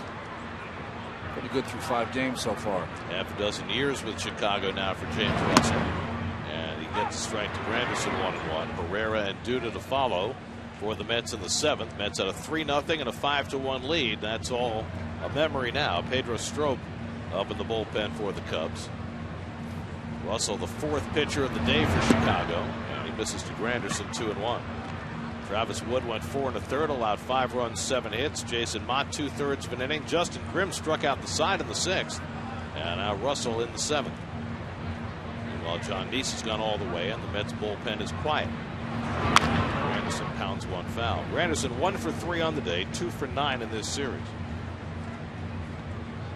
Nelson Herrera has made a couple of very nice defensive plays waiting on deck. Boy, that 4-run inning for the Cubs in the 5th could have been so much worse if not for Herrera and Tejada and the plays they made. Granderson hooks one into right field for his 2nd hit of the day. So the Mets get the leadoff man on against Russell, left on left. So Granderson, who had 1 hit this season against a lefty, has 2 today. Well, the one theme of this series is the lefty-lefty matchup has not worked out well for either teams. So Granderson aboard. Tie game, 7th inning. Dulcin Herrera hitting in the 2-hole for the first time. What do you do? Well, I think that your offense has shown you what. I mean, they've had a nice day today with a few home runs, but really your offense has not done a lot. I think you bunt the baseball. Bryant on the grass at 3rd to guard against it. Herrera set to swing, and he takes outside and low. You could hit and run now if you wanted to. Dulcin has had some swings and misses. In fact, struck out on 3 pitches his first at bat today. Since then, has flied out and had an infield hit, 1 for 3.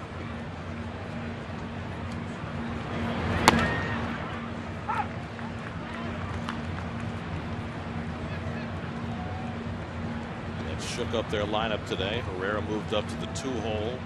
Tejada playing 3rd base for the first time. Granderson in center field. Mayberry playing right field. 5 runs and 9 hits for the Mets today. And the off-speed pitch misses, and it's 2-1.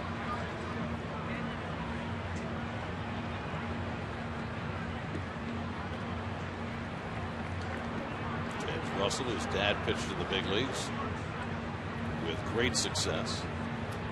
Jeff Russell. He was a closer for the Texas Rangers for many years.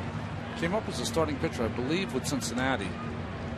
And was traded later from Texas to Oakland in the Ruben Sierra Jose Canseco deal.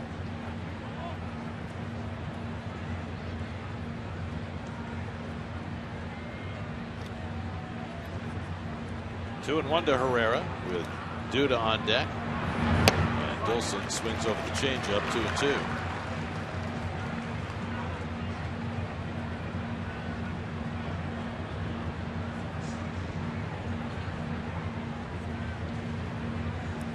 Russell, one of those relief pitchers who throws like a starter, throws 5 different pitches.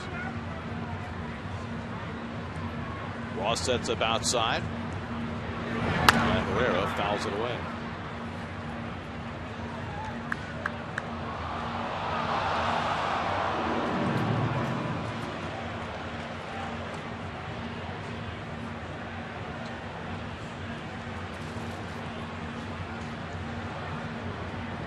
Anderson at first and nobody out. Tie game, 7th inning. Russell's 2-2, and Herrera takes just off the plate, full count.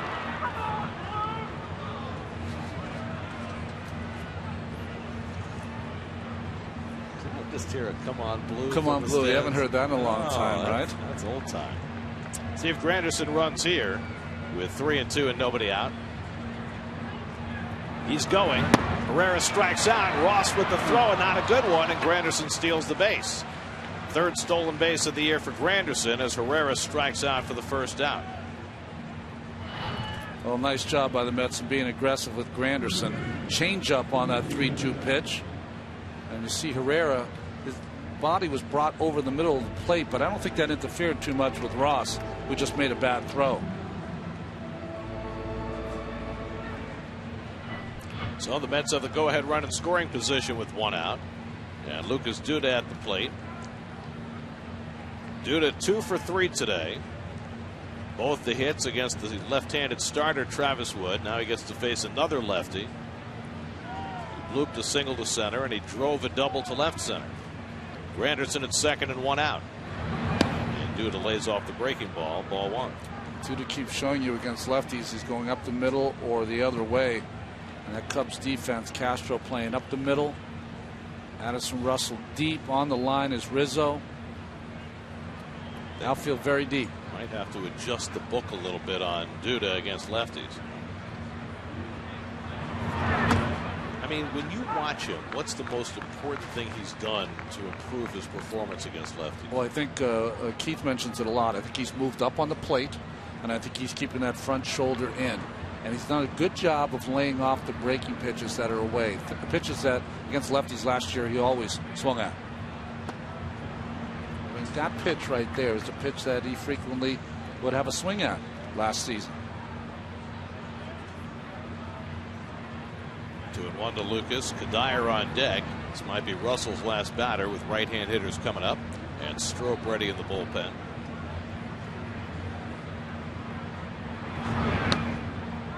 Duda lays off, and now it's 3-1. He's laid off as Kadire's on deck, laid off a changeup, laid off a curveball down.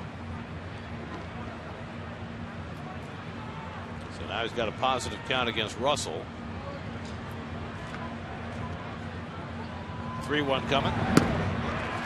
Right back to the slider, and now it's 3-2. Remember against Travis Wood, he had a strikeout on a ball he thought was going to cut outside, and it never did. This one did.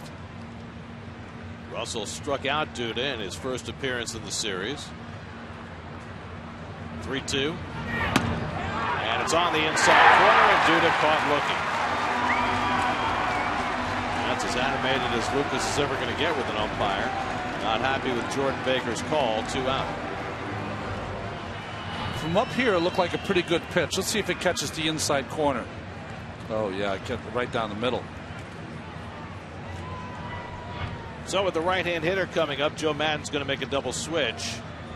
And Pedro Strop is going to come into the game to pitch. 5-5 in the top of the 7th. We'll be right back to Wrigley Field.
been. The new pitcher Pedro Strop will hit 7.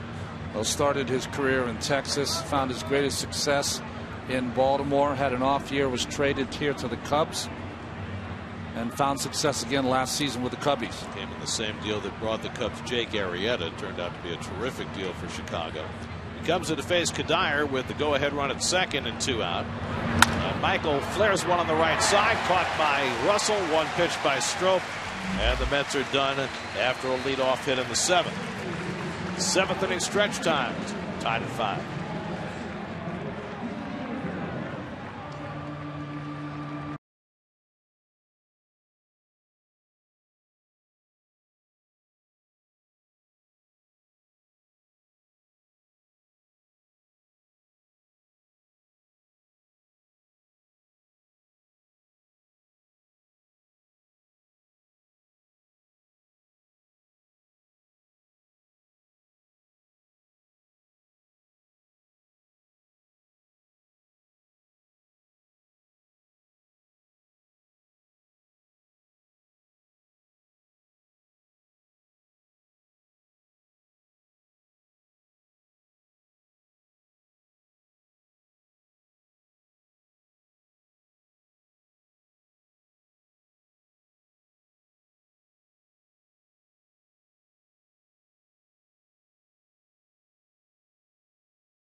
Nice, who has managed to survive his way into the 7th.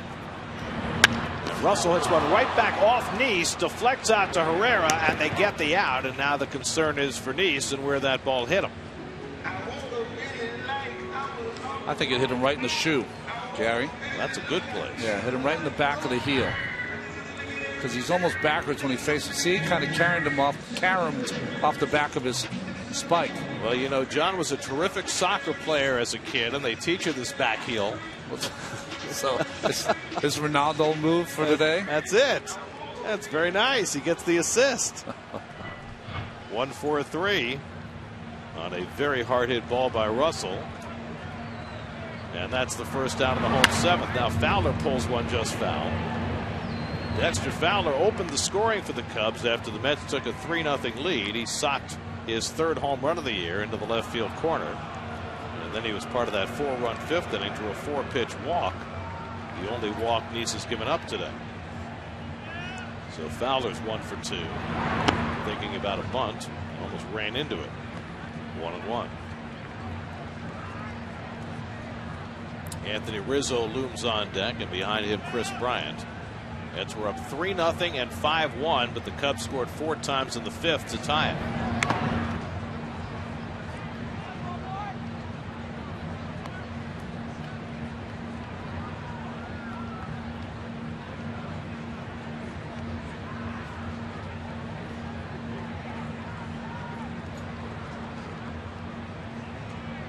Now the 1-2. And he wraps that around the plate. 2-2. Strange game, right? Yeah. Tie game, 7th inning. Cubs have used 5 pitchers. The Mets have used 1. Slam to center. Granderson cutting over. He'll have to play it on a hop. And Fowler's got his 2nd hit of the day.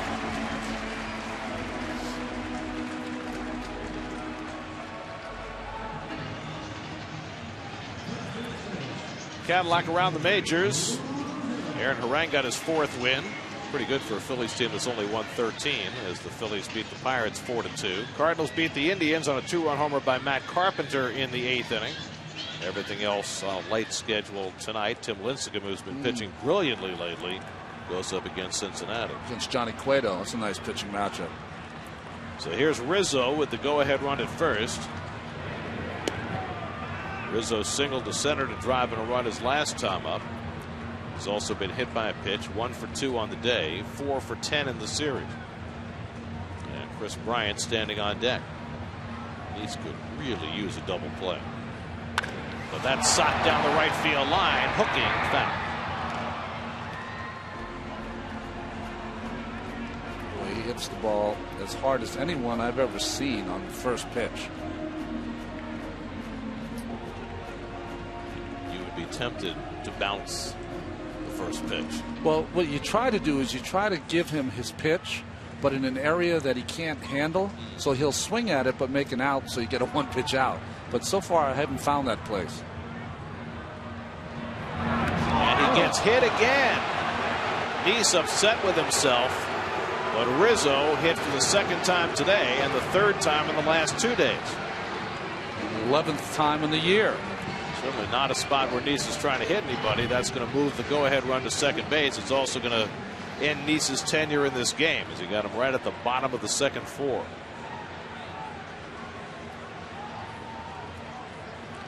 I mean, the funny thing is if you were trying to hit someone, that's exactly where you throw it. But it certainly wasn't. So Nice is out after 6 1/3 bumpy innings. And now Hansel Robles will come in to try and keep this game tied. 5-5 in the 7th. We'll be right back.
Well, Hansel Robles comes in a tight spot in the 7th inning. Well, he's pitched a lot lately. Had the day off yesterday, but the last time he pitched, he gave up a home run to Bryant, so he's going to try to get a ground ball here. Facing Chris Bryant with 2 on and 1 out in a tie game in the 7th inning. Bryant blooped a single to drive in a run his last time up. Fowler at second, Rizzo at first, and Bryant takes below the knees for ball 1. By the way, just for the record, it's the first time John Nice has ever hit the same batter twice in one game in his major league career. Hitting Rizzo for a second time. Of course, Rizzo gets hit a lot. That's 11 this year that leads the league, but 3 in the last 2 games. Robles keeps the slider away from Bryant after Bryant did this on Tuesday night. I mean, this was as high and long as you could see a home run hit here against the wind. Almost hit it to Waveland Avenue. So Robles puts himself in an immediate hole behind in the count 2-0.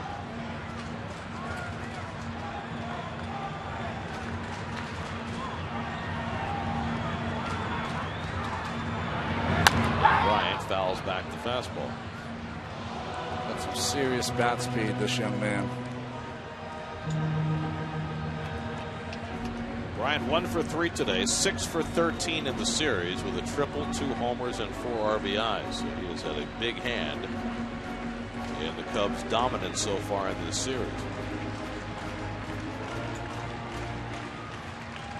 Robles getting himself quite a baptism in his first couple of weeks in the big leagues. Went from pitching in low leverage situations to being thrown into the fire.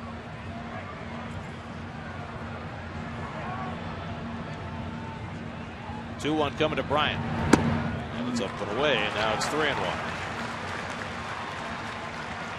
Robles, a starting pitcher in the minor leagues till midway through last year, has thrived since being moved to the bullpen, both last year and then early this season in AAA before he was called up.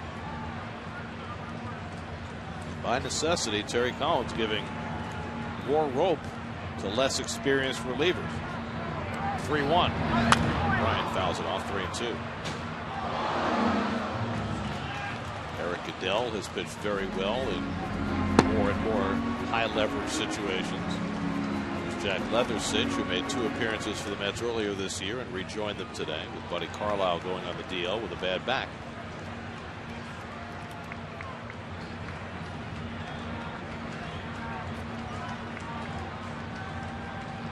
Big pitch for Robles, 3-2 to Bryant with 2 men on.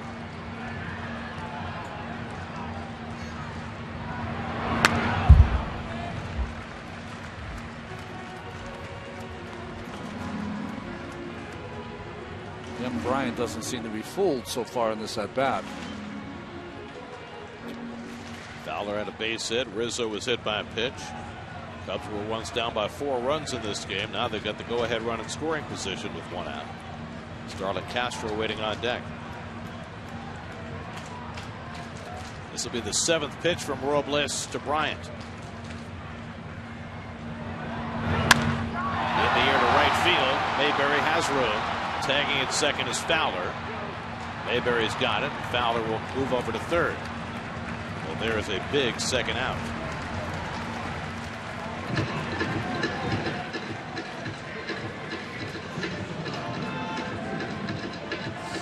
So now Starlin Castro. Castro's gone 0 for 3 today. Hit 1 ball hard when he lined out to right field in the 4th. Last time up, with runners on first and third, he had a foul pop-up, and Dilson Herrera made a terrific play to go into the bullpen area to get it and keep a run from scoring.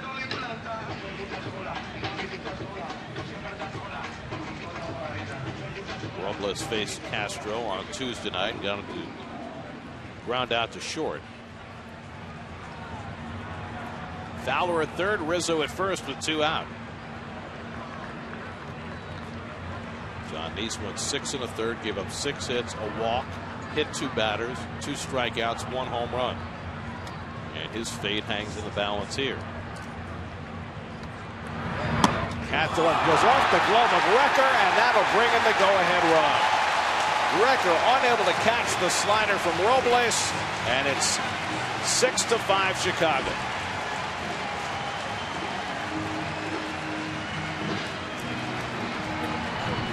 Well, baseball played by Fowler and tagging up on that fly ball from Bryant, and nothing you could say about that pitch by Robles. Close enough that Recker's got to handle that. Well, Recker had a big hand in getting the Mets the lead today with a couple of home runs, but that pass ball puts the Cubs in front for the first time today. 6-5 Chicago, and now Rizzo's in scoring position.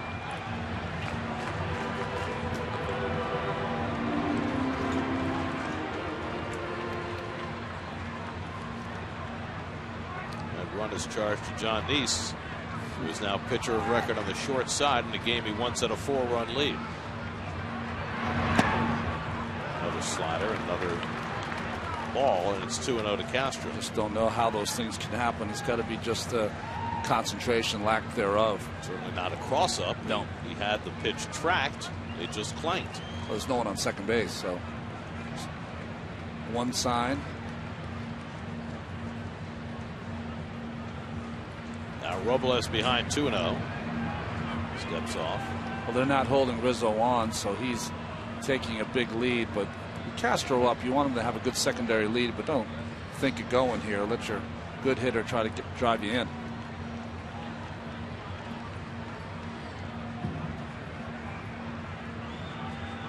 After being hit twice, Rizzo just wants to slide into someone.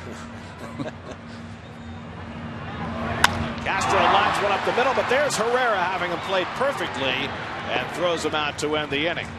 But the Cubs on a passed ball get an unearned run and take the lead in the bottom of the 7th. 6-5 Chicago going to the 8th.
All right, now John Mayberry leads off in the 8th inning for New York. Mets behind for the first time today. Mayberry gave the Mets a 5-1 lead when he singled up the middle in the 5th to drive in 2 runs. Mets have had just 1 base runner since.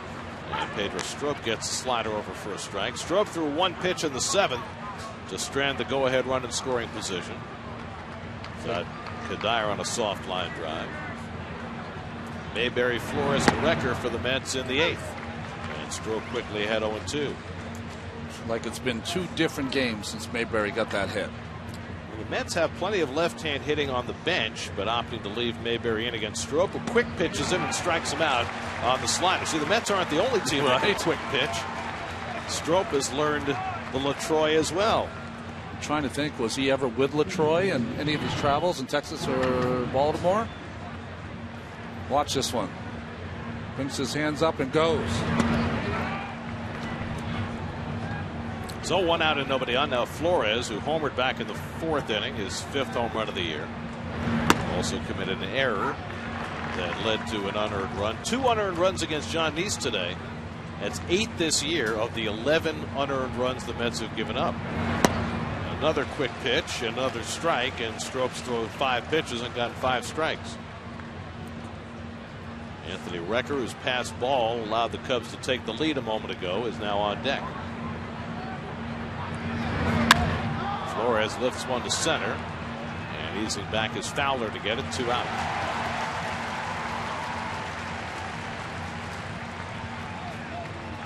So 2 out and nobody on. Here's your Verizon trivia question for today. Which 3 pitchers have struck out 18 or more in a game against the Mets?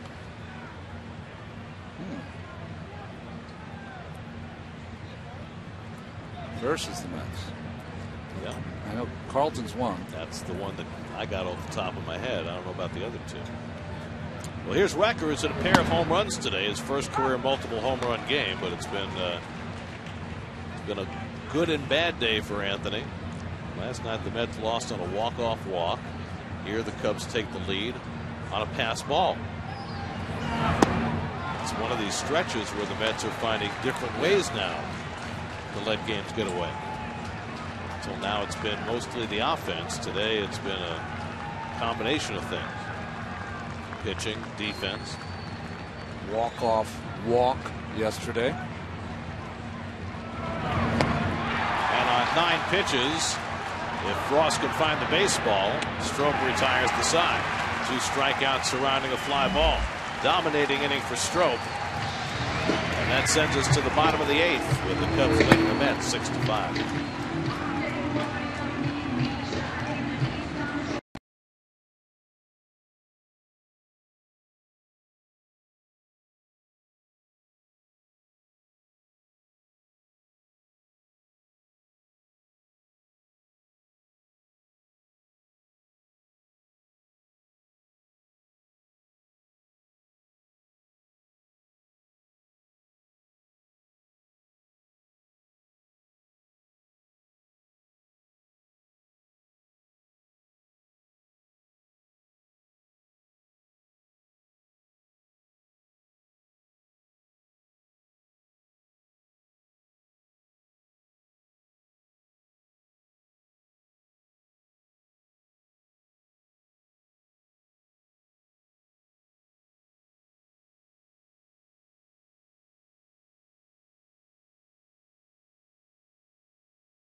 SNY is looking for teams of 2 fans to compete against the best.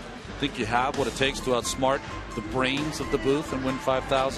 Then come to Citi Field for SNY's open audition for Beat the Booth presented by Citi. Saturday, May 16th, starting at 9 a.m. So you can start with, if you know the other 2 pitchers who struck at 18 against the Mets. There you go. You probably qualify. Jack Leathersich in to pitch for the Mets in the bottom of the 8th. Chris Coghlan up for the first time. Coghlan drew the walk-off walk from Jerry's Familia last night to drive in the winning run. Leathersich in 11 1/3 innings in AAA, 20 Ks. His career, 208 2/3 innings in the minor leagues, 354 Ks. That's at a 15.3 clip. Probably more important for Jack this year. Only 3 walks in the 11 1/3 innings. That's been the thing that's been his impediment to getting to the big leagues. He was up earlier with the Mets, made 2 appearances, and got hit pretty hard in both of them. Now back with the injury to Buddy Carlisle.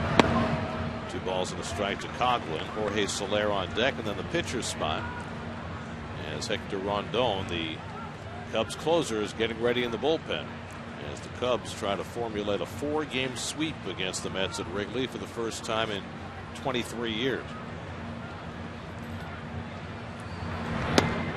Leathersich falls behind 3-1. It's 92. 92. Nice bubble gum, Chris. Here's Rondon. Threw only 7 pitches and got a win last night. And there's ball 4 as Leathersich spins Coghlan around. So Leathersich issues a leadoff walk in the bottom of the 8th, and that's going to be the only batter he faces, with the right-hand hitter Soler coming up. Terry Collins comes out, and he's going to bring Eric Goeddel into the game. Terry not looking very pleased right now, and you can understand why. Mets down 6-5 in the 8th. We'll be right back.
Goeddel will pitch and hit 7. Well, as you heard in the interview with Steve Gelb before the game, no runs given up in his 11 outings.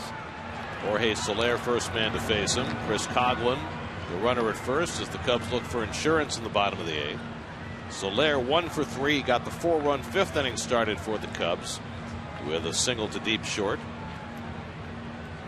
Soler 3 for 14 in this series. Golfs one foul, 0-1. John Neese went 6 1/3, allowed 6 runs, 4 of them earned on 6 hits. Hansel Robles got 2 outs, but while he was on the mound, a pass ball charged to Anthony Recker put the Cubs in front. Jack Leathersich faced one batter here in the 8th, walked Coghlan, and now Goeddel, who is getting himself into bigger and bigger situations as his success mounts. Gets ahead on Soler, 0-2. Jonathan Herrera is out on deck to pinch hit. There's the road ahead, brought to you by your Tri-State Buick dealer. Mets go home to face the Brewers over the weekend, starting with Bartolo Colon tomorrow night. Then the Cardinals, with the best record in baseball, come in for 4 games next week. Mets' next road trip is just 3 games in Pittsburgh, and then right back home again. 0-2 to Soler.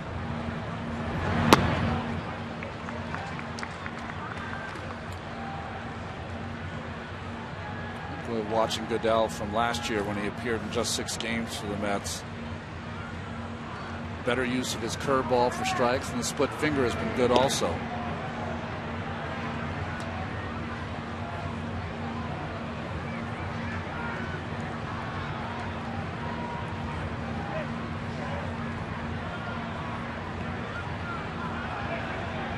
One and 2 to Soler.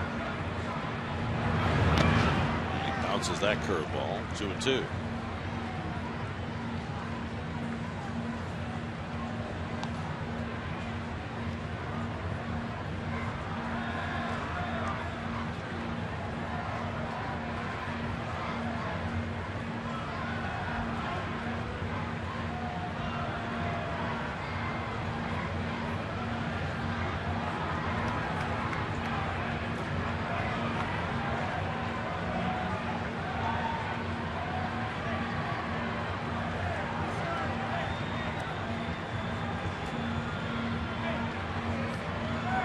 Goeddel with the 2-2, and Soler bounces one foul. You're going to hate this next note run. The last time the Mets lost a game at Wrigley Field where they had a lead of at least 4 runs, August 13th, 1987. You were not involved. Oh, thank God. I would have really hated the no. Doc Gooden had a 5-0 lead, and the Mets lost 7-5. 1987. 2-2. Soler with another foul ball. Do you ever remember back in those days, Doc with a 5-run lead not winning a game? Game over. Wind must have been blowing out. Well, that was the year that he came back late, right? So after the drug rehab. Yeah. Now I remember his opening day start in '94 when he gave up the 3 home runs to Tuffy Rhodes, but he won that game. Oh, I didn't know that. Oh yeah, I think it was 9-4 or something like that. What year was that? '94. Wow. Tuffy Rhodes, who went on to become a huge home run hitter in Japan. But at the time, it was stunning. 2-2. Curveball misses, and Goeddel runs the count full. Well, it's hard to run Coughlin here with Soler, how many times he strikes out. Struck out in the 2nd inning tonight, the 50th time Soler has struck out. So he's on a pace for more than 200 this year. Coughlin walked to lead off the inning. Now it's 3-2 to Soler. He's running. Soler lifts it to right center. And over comes Mayberry. Hustling back to first as Coughlin one away.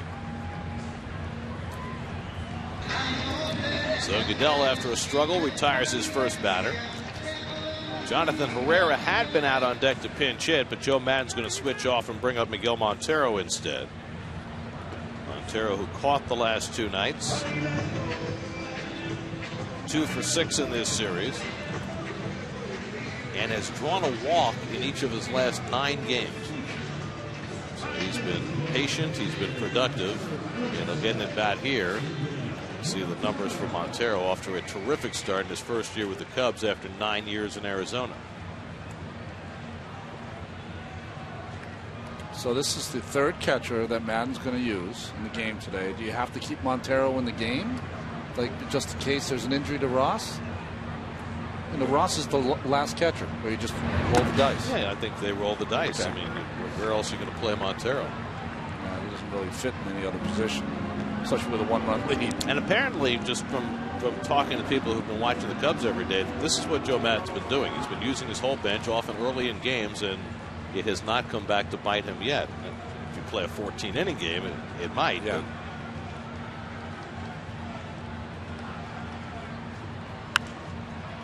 Little flare, tough play for Tejada over the shoulder. Nice play!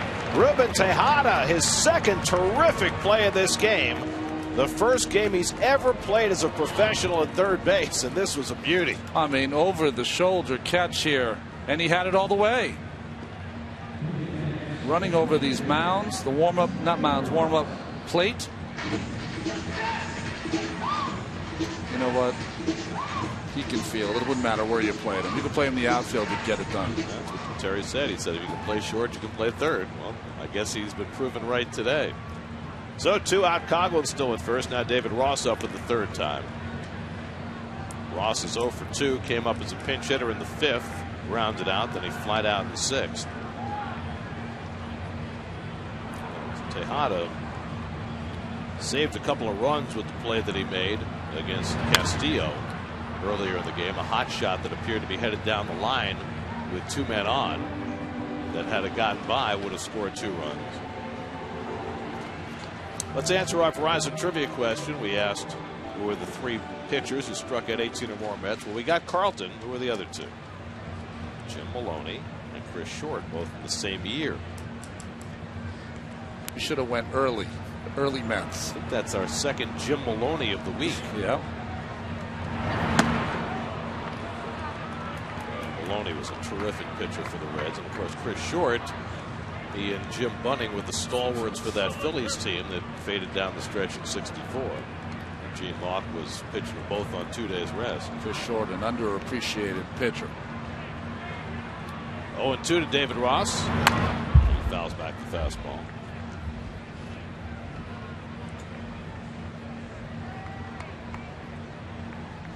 Addison Russell would be next. Looking ahead to the ninth, the Mets will have 8, 9, and 1 in the order. Tejada, Monell, and Granderson coming up against the Cubs closer Hector Rondon. There goes Coghlan. Pitch outside. Monell's throwing a hop, not nearly in time. And Coghlan has his 4th stolen base of the year. Well, these Cubbies will run. They're running more than they have in the past. And that breaking ball, Coghlan probably timed it so he would run on the breaking ball, and Monell got nothing on that throw. Yeah, that's a big jump there by Coghlan. It's the Cubs' 31st stolen base of the year. They're second in the National League in steals. So they've got an insurance run in scoring position with 2 out. Goeddel ahead on Ross, 1 and 2.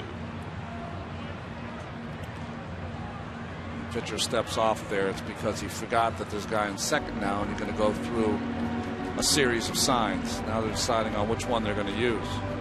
The melodic tandem of Goeddel and Monell trying to get themselves in tune. Terry's scanning his lineup card, trying to figure out how he's going to play the 9th inning. He still has 2 more left-handed bats on the bench, including Daniel Murphy. 1-2 coming. It's taken low and inside 2-2. Tejada due to lead off. You'd have to think that maybe Murph hits for Tejada to start the inning. Then you've got Monell and Granderson, 2 left-hand hitters against Rondon. Give him a little better chance against the hard-throwing Cubs closer. Joe Madden coming out telling Ross to get out of the box. Does he want to talk to him, or I think something's wrong with Ross? Might have pulled his side, and you know what? He's probably coming out, Joe Madden, saying, if you hurt at all, you got to let me know now, because Montero just hit before you. Right, they can leave Montero in the game, but if Ross were to take the field and Montero is out, and then they'd be out of catchers. So he declares himself fit enough to finish the at-bat, and we'll see what happens from there. I would think they'd have to put Montero in the game at that point if there's any concern. Goodell's concern is getting Ross out, with Coghlan at second and 2 out. And he tries to bunt, and he bunts the 3rd strike foul. That's a strikeout, so clearly he was not well enough to swing the bat, and stayed in to try to bunt his way on and strikes out. So in that odd fashion, we go off to the 9th inning with the Mets down a run.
very impressive in this series.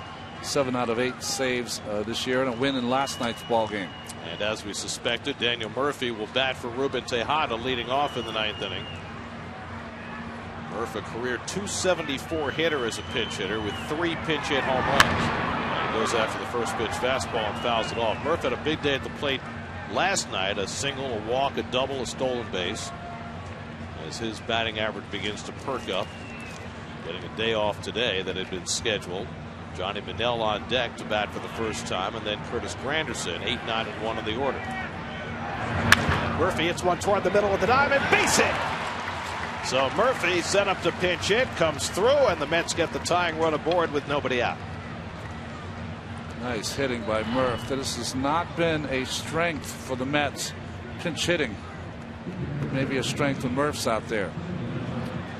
So the Mets hoping for a bleeder and a blast, and they've got the guy at the plate who can provide the blast in Johnny Manel.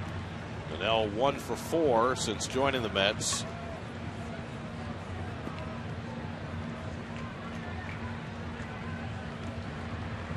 Manel just came into the double switch, now batting for the first time. And he takes a big rip, 0-1.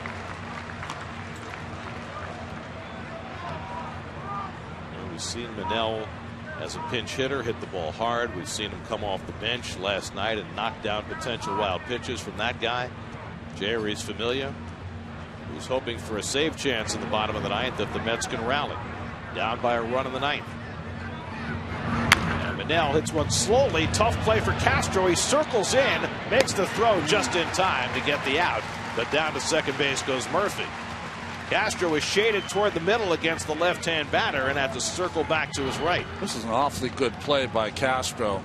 On the run with the throw and just gets Manel at first base. So now the tying run is in scoring position with 1 out. And Curtis Granderson at the plate. Granderson having a good day. A couple of hits off lefties. He's 2 for 4 and he's stolen a base. And he's got a base hit in his only career at bat against Hector Rondon. Murphy at second and 1 out. And Granderson takes a slider high for ball 1. Dulcin Herrera, the on-deck batter. Mets still have one left-handed bat on the bench in Nieuwenhuis, but he's been struggling so badly. And Herrera's going to bat for himself. And Granderson takes a slider for a strike. And Joe Madden only got 4 1/3 out of his starter today, so he's had to use 6 pitchers to get to this point. Rondon trying to save it.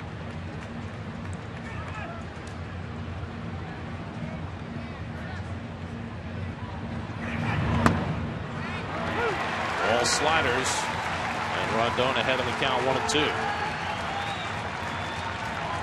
Well, it's his specialty pitch. Shades of Carlos Marmol, former Cub closer who loved his slider. Murphy with a short lead at second. And Granderson watches the fastball up and away, 2-2.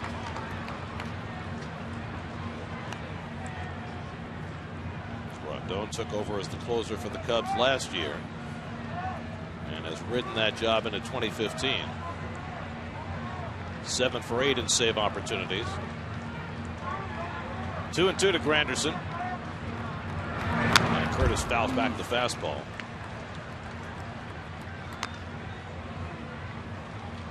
Cubs bullpen had been struggling coming into this series, but they have been good in these 4 games.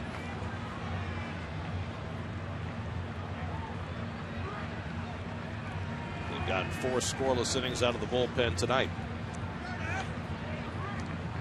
2-2 to Granderson. And Curtis hits it sharply, but right at the second baseman Russell. And that's the second out as Murphy goes to third.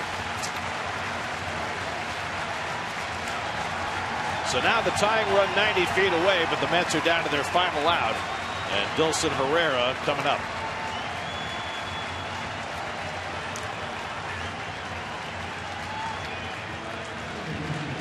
Herrera 1 for 4 today. And an infield single in the 5th and scored a run. 2 for 10 in this series.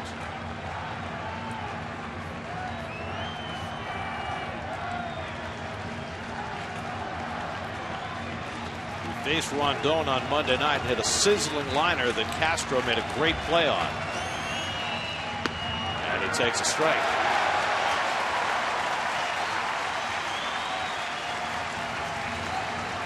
That's a 1 out away from being swept in a 4-game series. Murphy at third and 2 out. And it's taken high, a ball and a strike. If Herrera can keep it going, Lucas Duda would be next. It's interesting that Rondon, very much like Marmol, erratic with that fastball control, better with his slider control.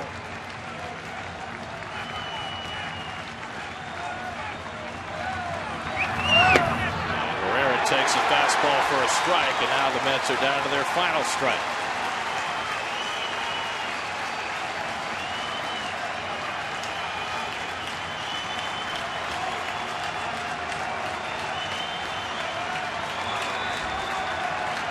One-two. Herrera watches up and away, 2-2. Wilson checking the count with Jordan Baker, the home plate umpire. That's the last fastball he'll see. Murphy has to be alert at third on a slider that might be in the dirt. 2-2 coming. And Herrera goes down swinging, and the ball game is over. And the Cubs have swept a 4-game series from the Mets. This one an excruciating loss. The Mets blow a 4-run lead, waste 3 home runs, 2 by Anthony Recker, and it's Recker's passed ball that proves the difference in the 7th as the Cubs sweep a 4-game series and beat the Mets today 6-5. Well, on a day that John Neese was the only starter to get some runs, he could not hold that lead. A couple more unearned runs in the 6 runs he gave up. Robles, Leatherstitch, Goeddel had to come in after him, and Travis Wood gets off and spits the bit. But good relief pitching this entire series by the Chicago Cubs, and their young players have played a big part in this 4-game sweep. That's got off to a big offensive start today, but they had just 2 singles over the last 4 innings against the Cubs bullpen, which was terrific in this series after struggling for the last few weeks. So the Cubs sweep a 4-game series for the Mets here at Wrigley for the first time since 1992 as John Neese takes the loss, and the Cubs win it today 6-5. We'll come back with more from Wrigley Field in just a moment.